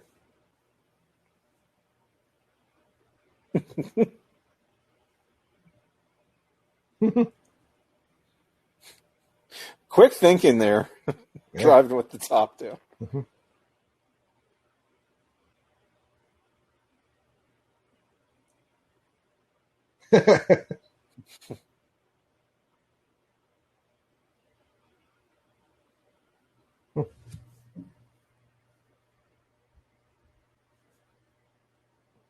I think, Terrence Howard's pretty good in this scene. Yeah. I don't know. It is really hard to remove Don Cheadle from this franchise. Yeah. But I'm kind of okay with Terrence Howard. He doesn't do a bad job. Mm-mm. Just, I don't know. I think I don't know, just Don Cheadle's just so much more likable. I know. Yeah.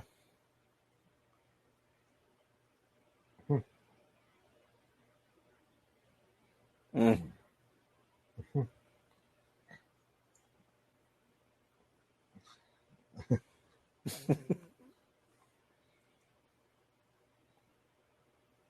It's another fun scene where we get to really show off Tony's, Yeah. flying prowess and the suit and everything. Yeah.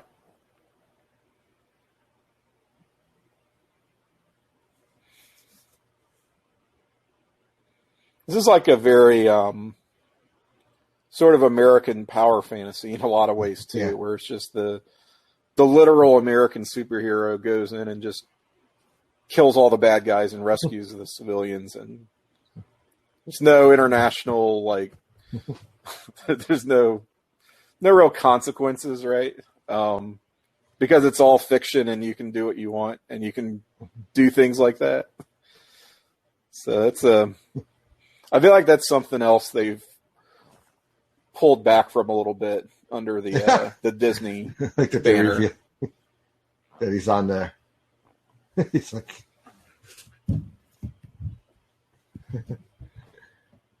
how do you get this fly off here? Mm. Yeah. Ooh. Oh man. Oh, there goes that jet. That's how many millions of taxpayer dollars right there going down? Yeah. Right. All because of Tony. Ooh. Didn't eject right either. I feel like that dude would be dead. Yeah. After that. It killed Goose. Right? Yeah. Yeah, I think This that was is all very Top Gun. So. Yeah. Mm-hmm. Sorry, spoilers for Spoilers for 30-some-odd-year-old movie, but that was covered on the great Popcorn Chicken Salad, only on Laceration Pop Experience. That's how it's done. They do it.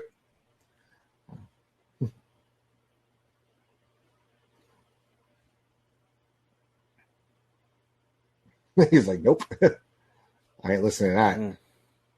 But that's my friend.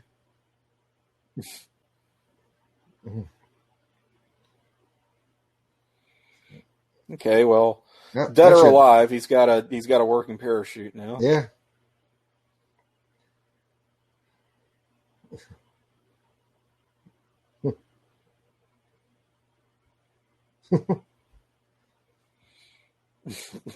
I think Tony could afford that.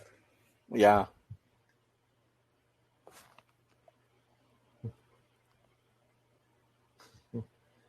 Plausible deniability. Rhodey smart there. In the smash cut. I love it. It's always an unfortunate trading incident. It's rather than an unfortunate smelting incident. Obi's like, God, what is it going to take to get rid of this dude? He's just pissed.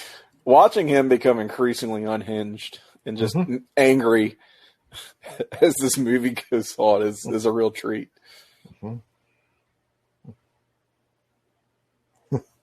Pepper's like, what the Oh, heck? man. Walking in on this, like, I walked in on you and some crazy ass shit you're doing. You're sitting there arguing with machines.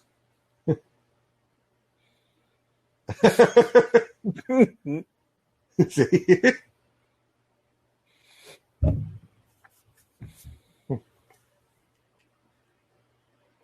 Poor Pepper. I think it's okay for herself though, as we see. Yeah. Aha! The plot Now thickens here, here's the Tim. twist. Mm-hmm. Yes. It was me, Tony. It was me all along.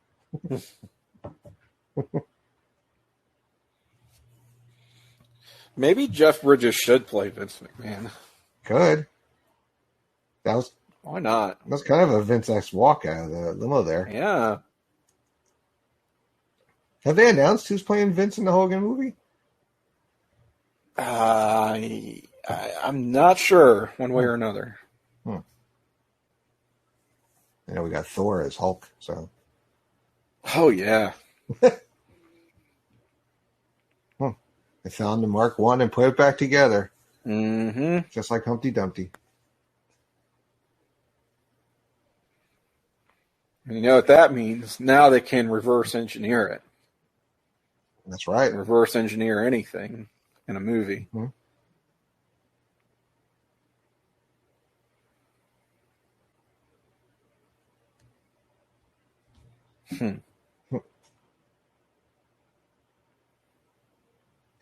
From this distance, though, you couldn't tell it was Jeff Bridges. You think it's John Malkovich?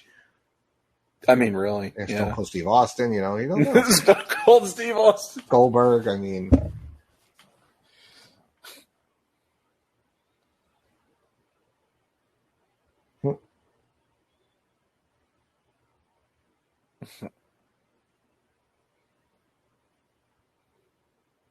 Was such a boss move right here. right, yeah.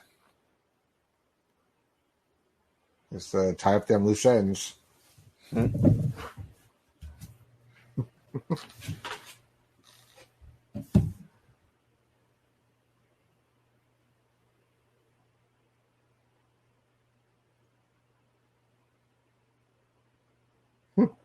Oh, the blood coming out of his ear. More body horror. Yay. Yeah. Nothing you love more.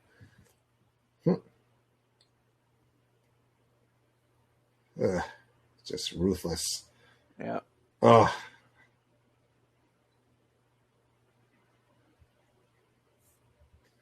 That's a pretty boss move. Where would you rank Obadiah in the MCU villains?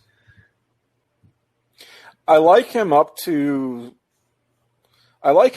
like the climax of this movie, where he's like a literal evil Iron Man. Yeah, it's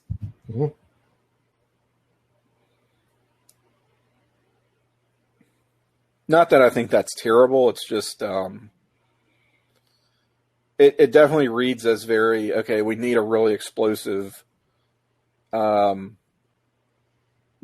fight at the end of this movie. Yeah, that's what we're leading up to. Even if it doesn't really make the most sense for the character, we still have to do it. Mm-hmm.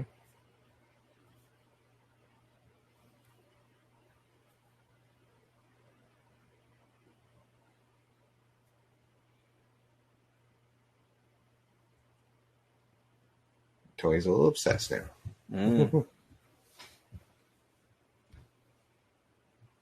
Oh, Pepper's throwing down the gauntlet there. He didn't cut a hole in that shirt. No. Yeah. Well, he's not going out public. Well, it could snag, on the arc reactor, or maybe it's a fire hazard. It heats the fabric up too much and catches fire. Maybe. It's a possibility.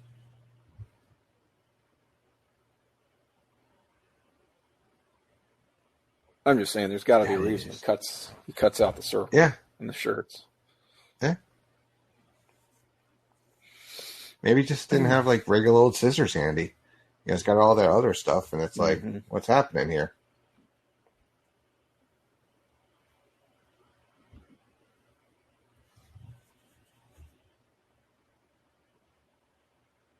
He's sending in Pepper to retrieve some stuff here before Obadiah can get his hands on it. Yeah, she gets a nice little moment here. Mm-hmm.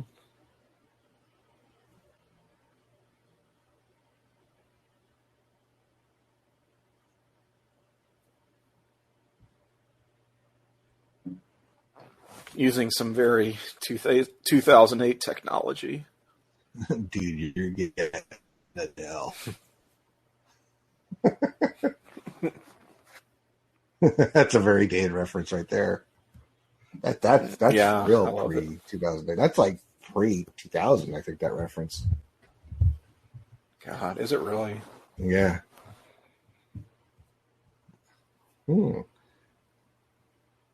early aughts. Or as our good friend Ben would say, the aughties.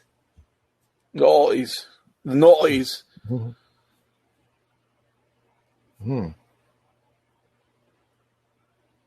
So Obadiah has been starting to snoop. Yep.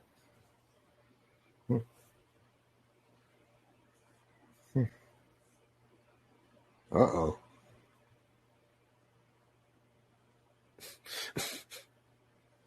You can just type translate. Translate. Well, you could do that now, like on Facebook, just hit see translation. Mm-hmm.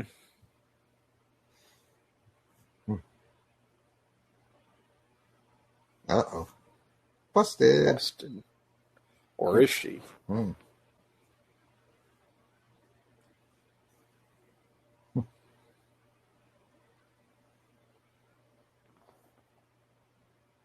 Yeah. I wonder if Greg's ahead of us because he seems to be commenting on stuff that we haven't seen yet. Ralphie from A Christmas Story. Oh, Peter Peter Billingsley. Peter Billingsley. Yep, that little bit part. Yeah. Yeah, I guess that's coming up. Well, he's also, I think he's like best friends with Jon Favreau. Yeah. Oh, yeah. Which I love, we got to, that's the one thing too, is the continuity that we do see. And where he comes back in Spider-Man Far From Home. That's right. Yep. Man, that's a deep cut that somebody, knew to make.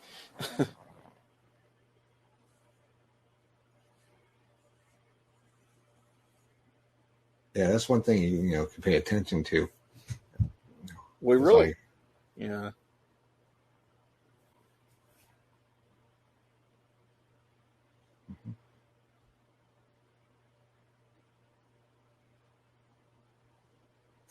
Obadiah's suit looks very comfortable for a suit. It does.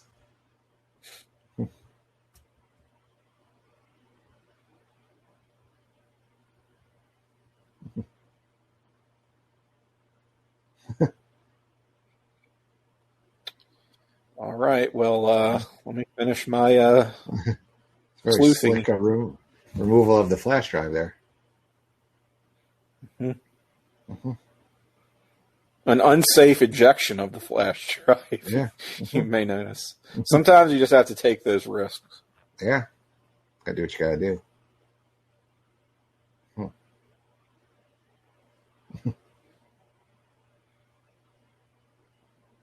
Yeah, Greg, I think we're all eagerly awaiting that No Way Home trailer. It's sort of like, what's the holdup? So maybe we speculated that they wanted to get through the Loki finale, perhaps. Yeah. Before showing us anything. But I don't know.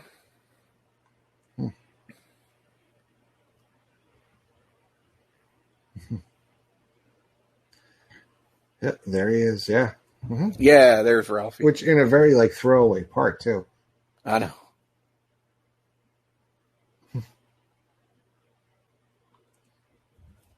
know. Great line from Obadiah here.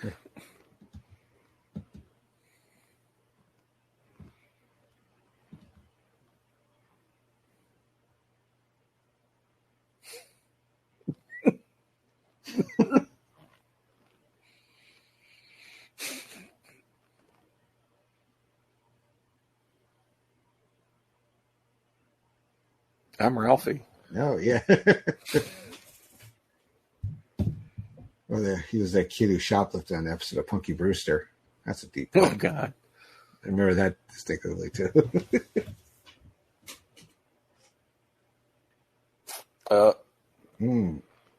Obadiah using got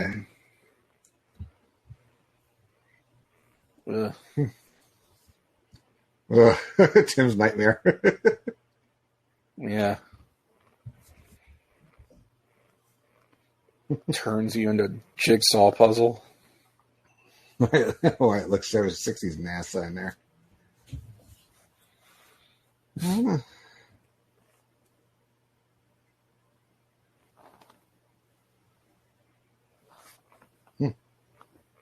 Get the monologue here now.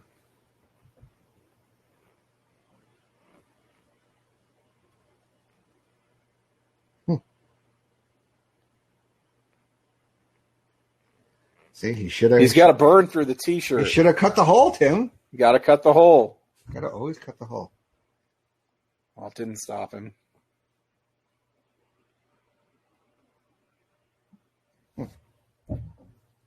Just getting in those farting shots. Yeah.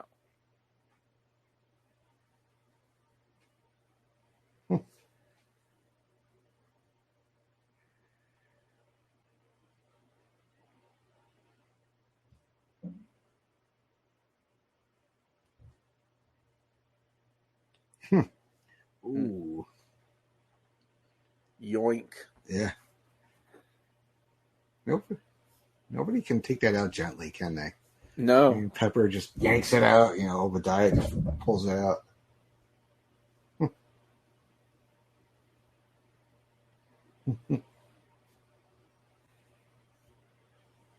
It is beautiful. I sort of like how this isn't just a convoluted way of killing Tony Stark. Like, he actually does need the palladium core here. He needs it to power power his arc reactor. Yeah. Mm-hmm. And incidentally, conveniently, it's going to kill Tony. But I mean, it's not like he's just being this weird mustache twirling villain for the sake of it. There's a point to all this. Yeah, there is.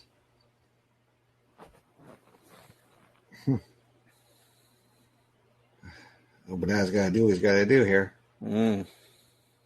Just calmly walks out and leaves him there. Basically, just waiting to die. Yep.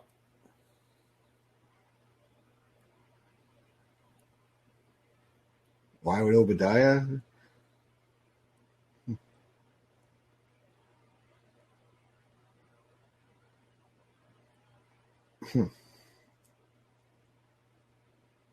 Good early use of S.H.I.E.L.D. too, where they're not. They have a pretty subdued presence in this movie, but it gets the point across.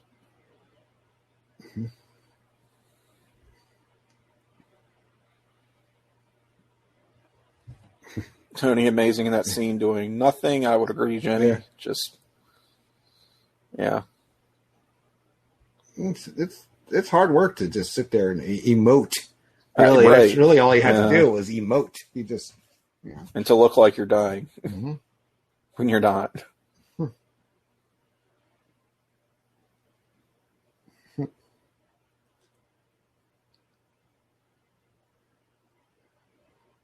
I'm sure our DJ had these moments back in his before he got cleaned up.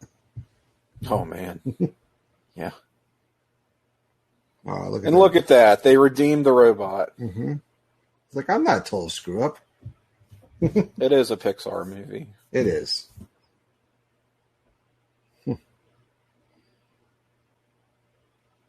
That is something.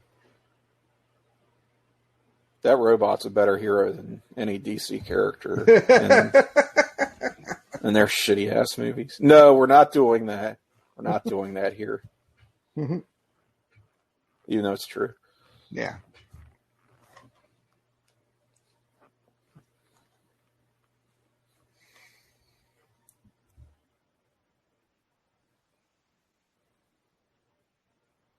That is a big robot.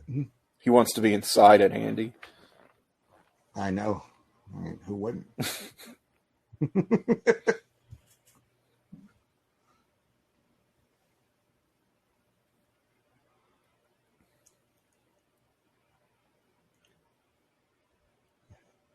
I love Rhodey's jacket here.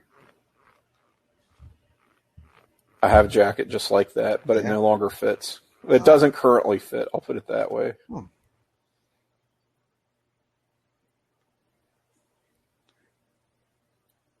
Now, in the comics, does this have a name? This robot? I'm trying to remember what it was. If they did name it something in the yeah, it's they're consistent in that the Ironmonger.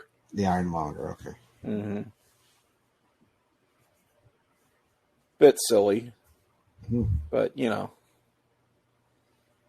they earned it, I think. Yeah. Uh-oh. Pepper's been locked out here. Coulson's like, allow me. It's going to pick the lock. Pick the lock. He's like, nah, not exactly.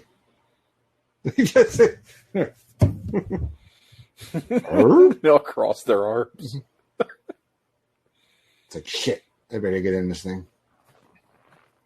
Yes, Jenny, he's going to climb in the gaping hole. Mm-hmm. Mm. Oh, that poor man.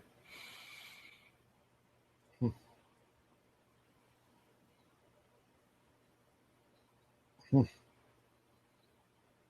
not friends with a guy in the military for no reason here. Mm. God, I love that jacket. Get a little tease here. Uh-huh. Next time. That was so great. I don't know. That's a good question. Sometimes if you leave and come back in, I think it'll snap back to where we are. Yeah. For the folks in the chat who are, I believe so. Yeah. It's a good question. I'm not saying I want you to leave. I'm just saying that might work. Yeah, it's a good question for Mark because he's the guy behind the scenes here. Mm-hmm.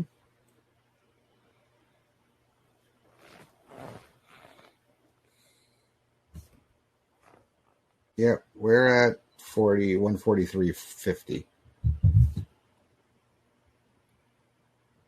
Kind of weird. I don't know. It's still new to us, so we're still learning here. So, well, that's not too far off. 20 seconds. Yeah, I mean that 20 seconds, sort of. I know.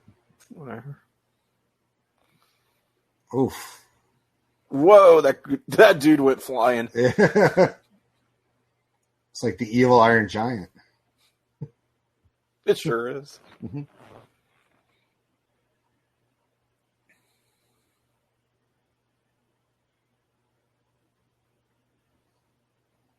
So Tony knows that Obadiah's got a faulty. His phone's at less than 50%. So many of us know this feeling when you're trying to do something. Yeah. Whoa! What is? It's the Underminer. Oh. Get those Pixar references coming. Ooh, that gravelly voice there. Mm-hmm.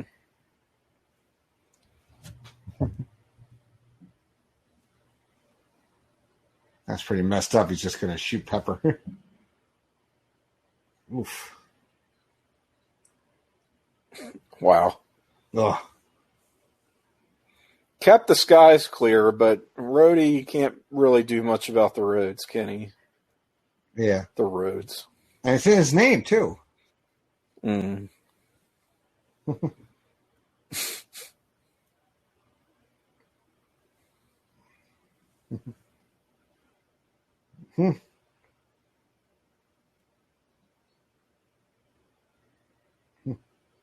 Oof.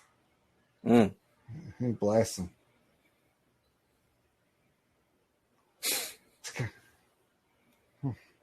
Oh, wow. Obadiah's like, that guy like who puts on the mask in the mask and it's just like, I got all his power. It's just like, gets that. Yeah, yeah. Oh.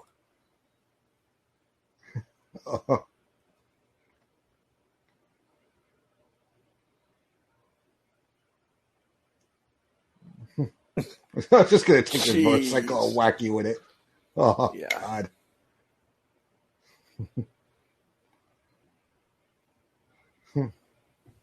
Brutal. Let's say hydropowered. Yeah, I'm trying to It's hydrogen. make that out.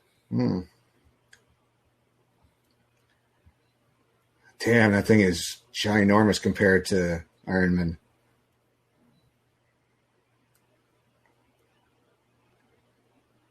Yep, there's Roxxon Corporation.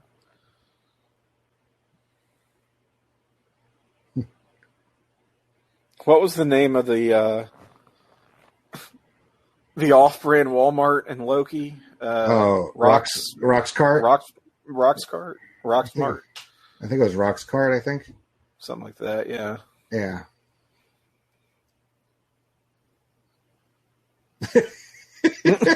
Yeah, I could see that, Jarvis. Thanks.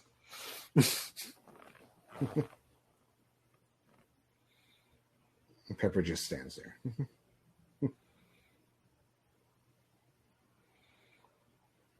That's right. We got to do the callback. Yeah. To the ice. Chekhov's ice, as they say. Rhodes is usefulness is coming into play here. Mm-hmm.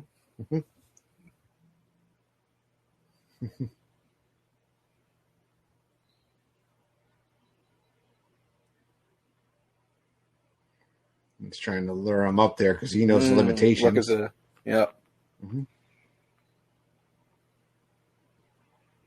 Like Jarvis, shut up.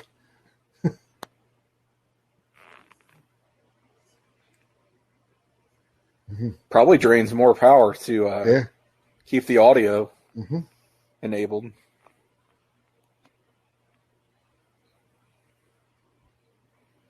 He's like, oh, crap.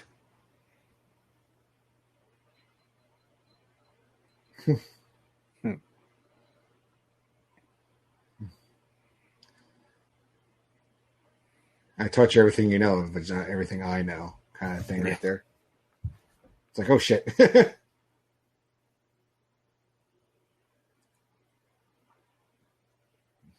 Uh-oh.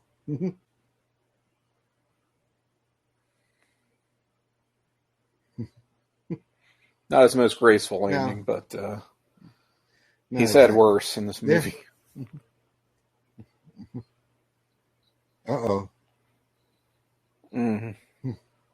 Oh, oops. Yeah. I guess I shouldn't have taken that one off.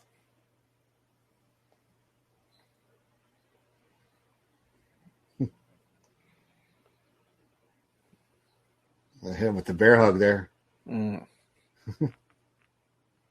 It's just the pleasure he's taking.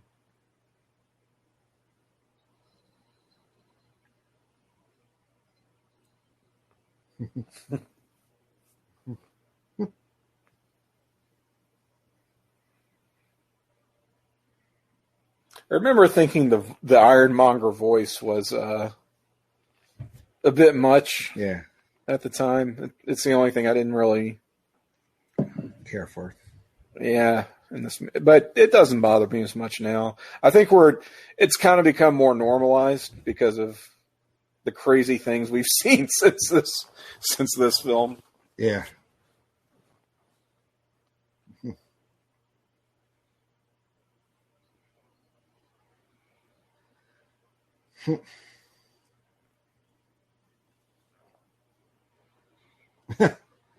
What does that do? All right. Start pulling on wires. Yeah. Just pushing buttons, It's gotta mess something up here. Yeah.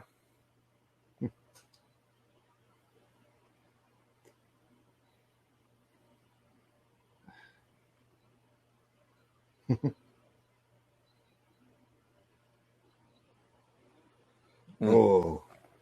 Just crushes the dick helmet. move. Yeah. An asshole.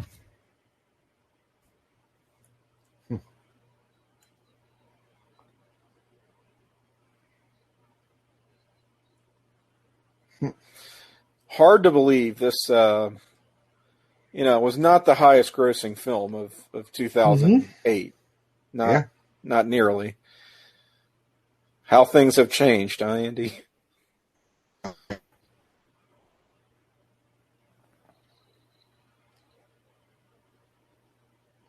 Oh, God. Mm-hmm.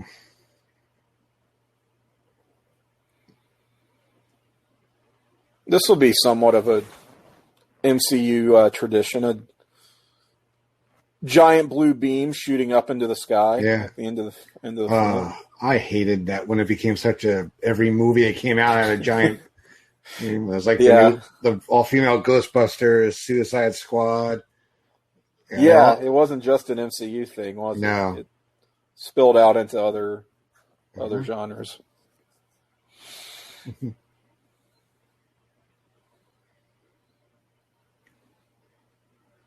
Push the button.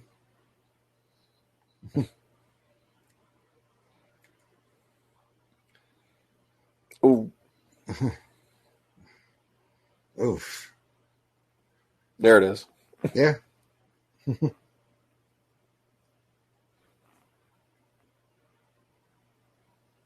Oof. They realized it looked cool and they said, we're going to do that from now on. Obadiah. Oof. Jeez, he hit every branch on the way down, too. Yeah. Oh, yeah, he's definitely dead. He won't be back in Iron Man 2. It's like one of the outtakes in Rush Hour 2. Like when one of the guys gets killed, he goes, oh, Chris Tucker just goes, oh, he won't be back in Rush Hour 3. Jackie Chan just loses it. Was he right? Yeah. Ricky Tan dead.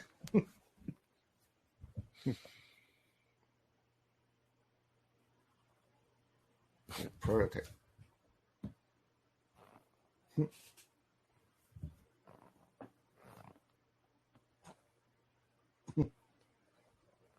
The Alloy Man. I am a little unclear on how he survived.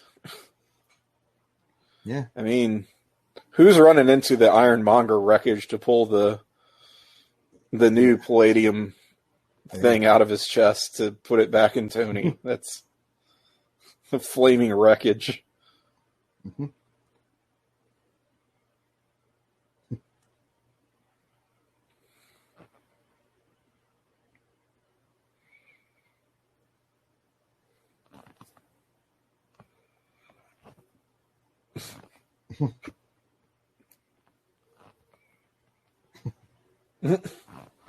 I love how matter of fact he is. Oh, Jenny would do anything for Tony. Jenny will do it. Yeah. She'll crawl through the flaming wreckage. Uh-huh.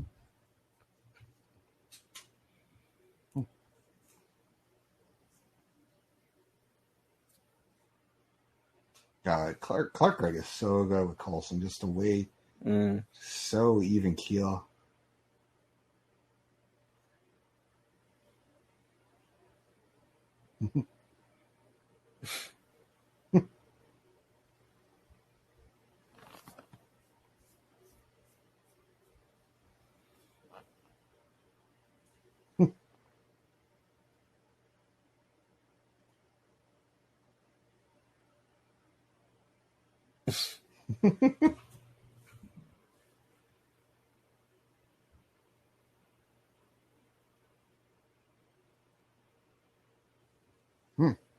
Yeah, you guys got some unfinished business. There you go. I think I'll follow up from that dance. Mm-hmm.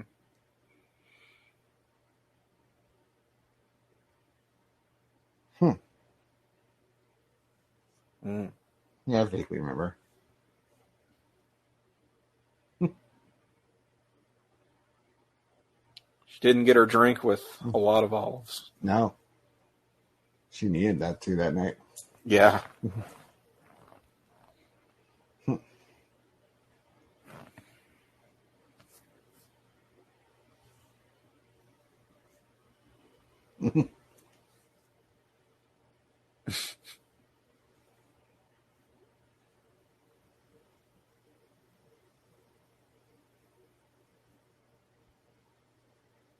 No questions. She just don't listen.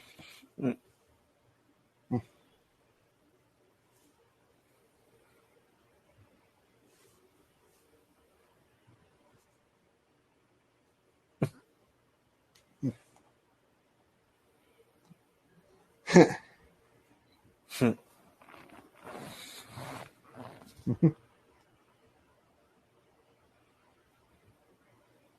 like that expression, laundry list of character defects. Like, stick to the cards, Tom.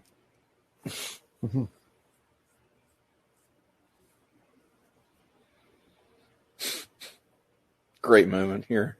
Yes. Christine doesn't even stand up. I think it just goes right to the song. What was your reaction to him admitting it? Like the secret identity is non-existent. Oh, I thought it was great. I thought that was because secret identities are such a old-fashioned and difficult sell, to say the least, in today's day and age. To say nothing of even in the 60s, how did that really fly? Right? It's just one of those accepted conventions of the genre that I think is very played out now. Mm-hmm. So I'm glad they just said to hell with it. In the comics, it's a very Marvel. Do people know his identity in the comics or no? Yeah. I mean, they kind of went back and forth on it over the years, but by the time of this movie, yes. In fact, I want to say they had done a story where Tony Stark became the Secretary of Defense. Oh, Jesus. Yeah, I mean, they had gotten to that point in the comics where it was just they weren't going to try to maintain that facade. So I was pretty happy to see that we weren't setting up for that, just because I think it's so dumb, and it's very Marvel too, right? To say other companies do it this way, we kind of march to the beat of a different drummer. Like our characters are supposed to be a little more grounded, or a little more based in reality. However true that is, that's always been the line. And to say that we don't do secret identities it's just a very Marvel thing to do. Mm-hmm.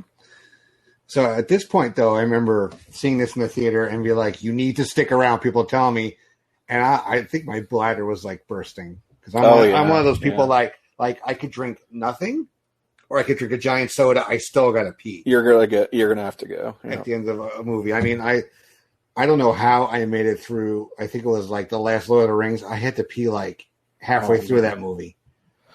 And I can usually pull it off, but it really does require like some discipline in terms of, okay, I can't drink anything for at least like the first half of the movie, which, let's face it, that's not going to happen. That's not very realistic.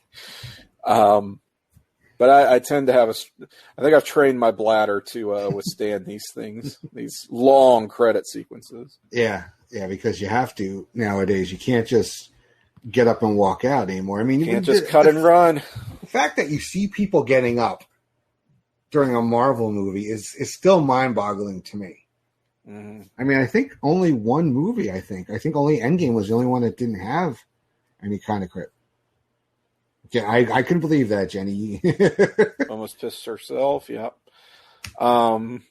It's hard. I mean, I think a lot of people though have come to realize that they're seeing one of these movies and they know that there's something after the credits, but maybe they've gotten burned enough times where they're like, I didn't understand that. I didn't even get what it was. It didn't matter. Somebody's going to have to fill me in later anyway, so I'm not sticking around to see something that I'm not going to get when I have to pee so bad already, Yeah,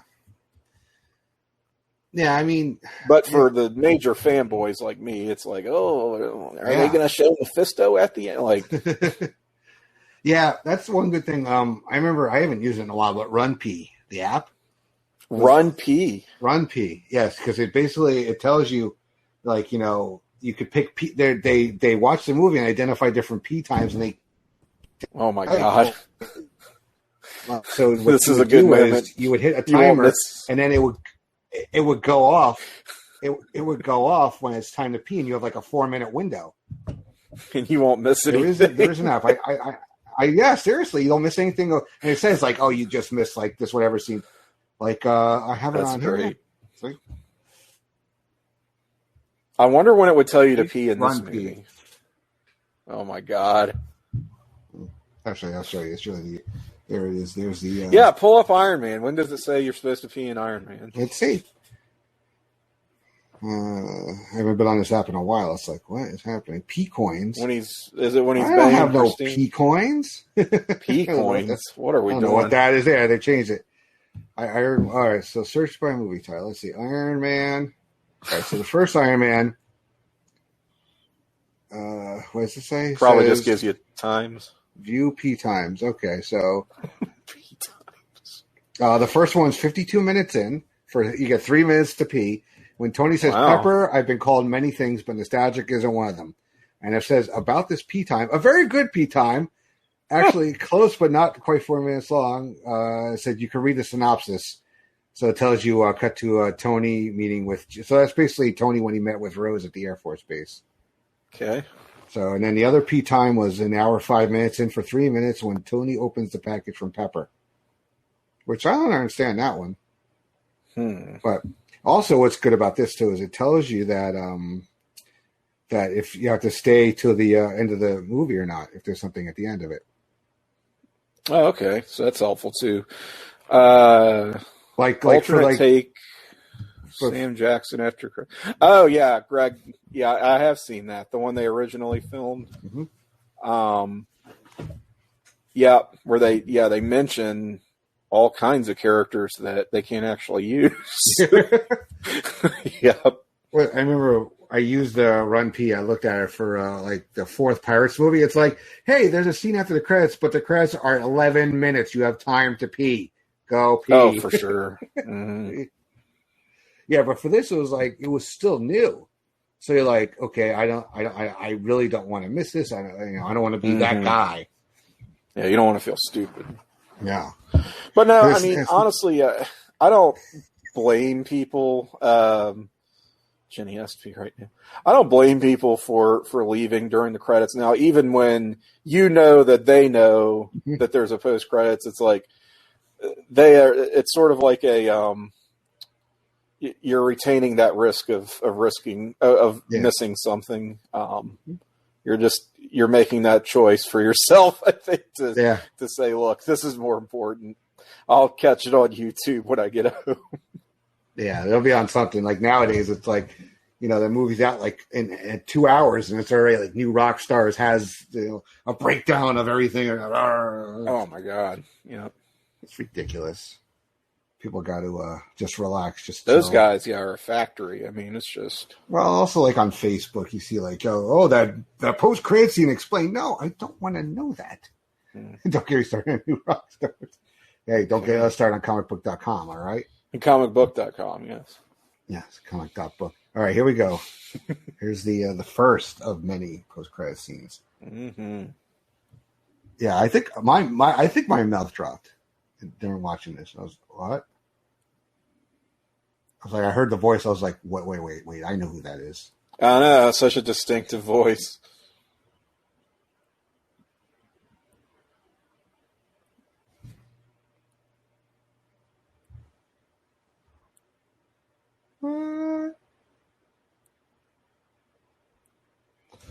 What? I mean, two big drops right there. Mm-hmm.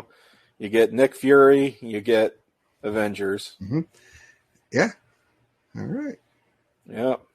Well, Tim, big deal. Yeah, you made it through your first stream lounge. Look at that. Look at that. Went okay. Yeah, because when I hit end broadcast, it's going to hang up on you. So I want to get okay. It's something that I learned with Miranda when we did Pirates of the Caribbean. All right, I'm glad she was. We're like, what? Oh, and they were like, we just I think messages are like, I guess it ends. Thank you, Jenny. Look forward to having you here with me, and also watching your your streams as well. Thanks to everybody for hanging out. Yeah, and thank you, Tim, for doing this with me. It was great. Sure, I will join you again anytime. Yeah. So this was fun for me. It's oh yeah, absolutely. So everybody wants to know what's next.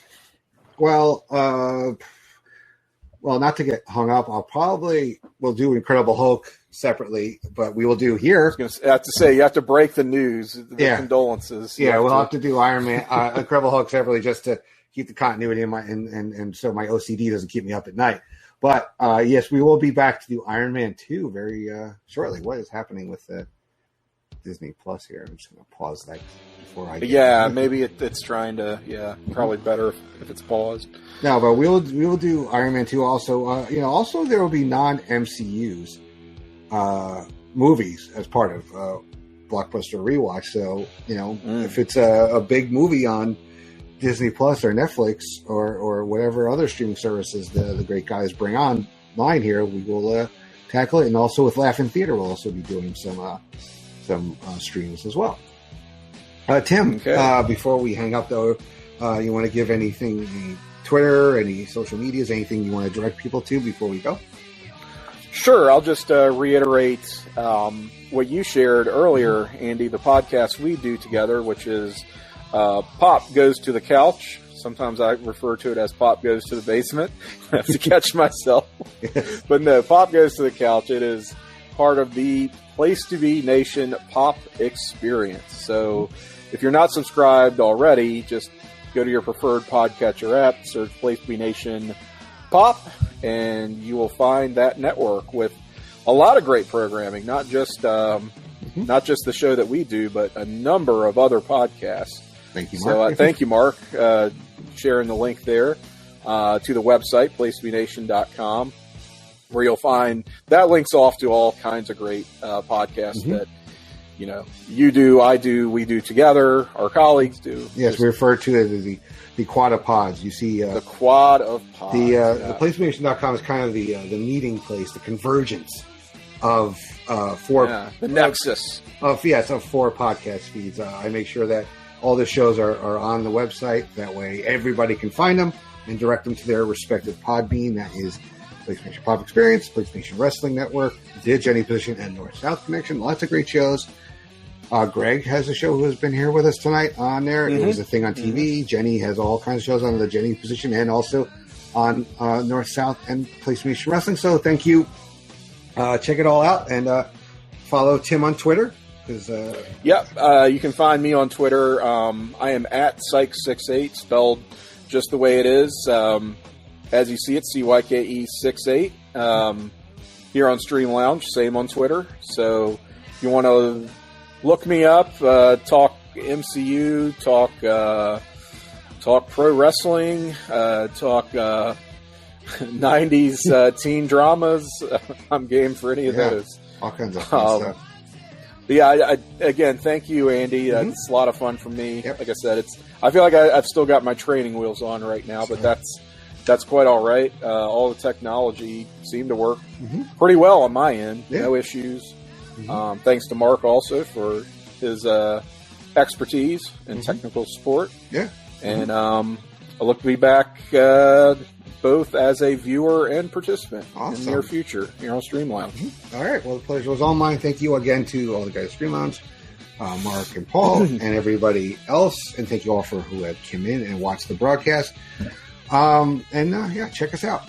And we'll check you out on Iron Man 2. Yeah. Until next time. All right. Take care.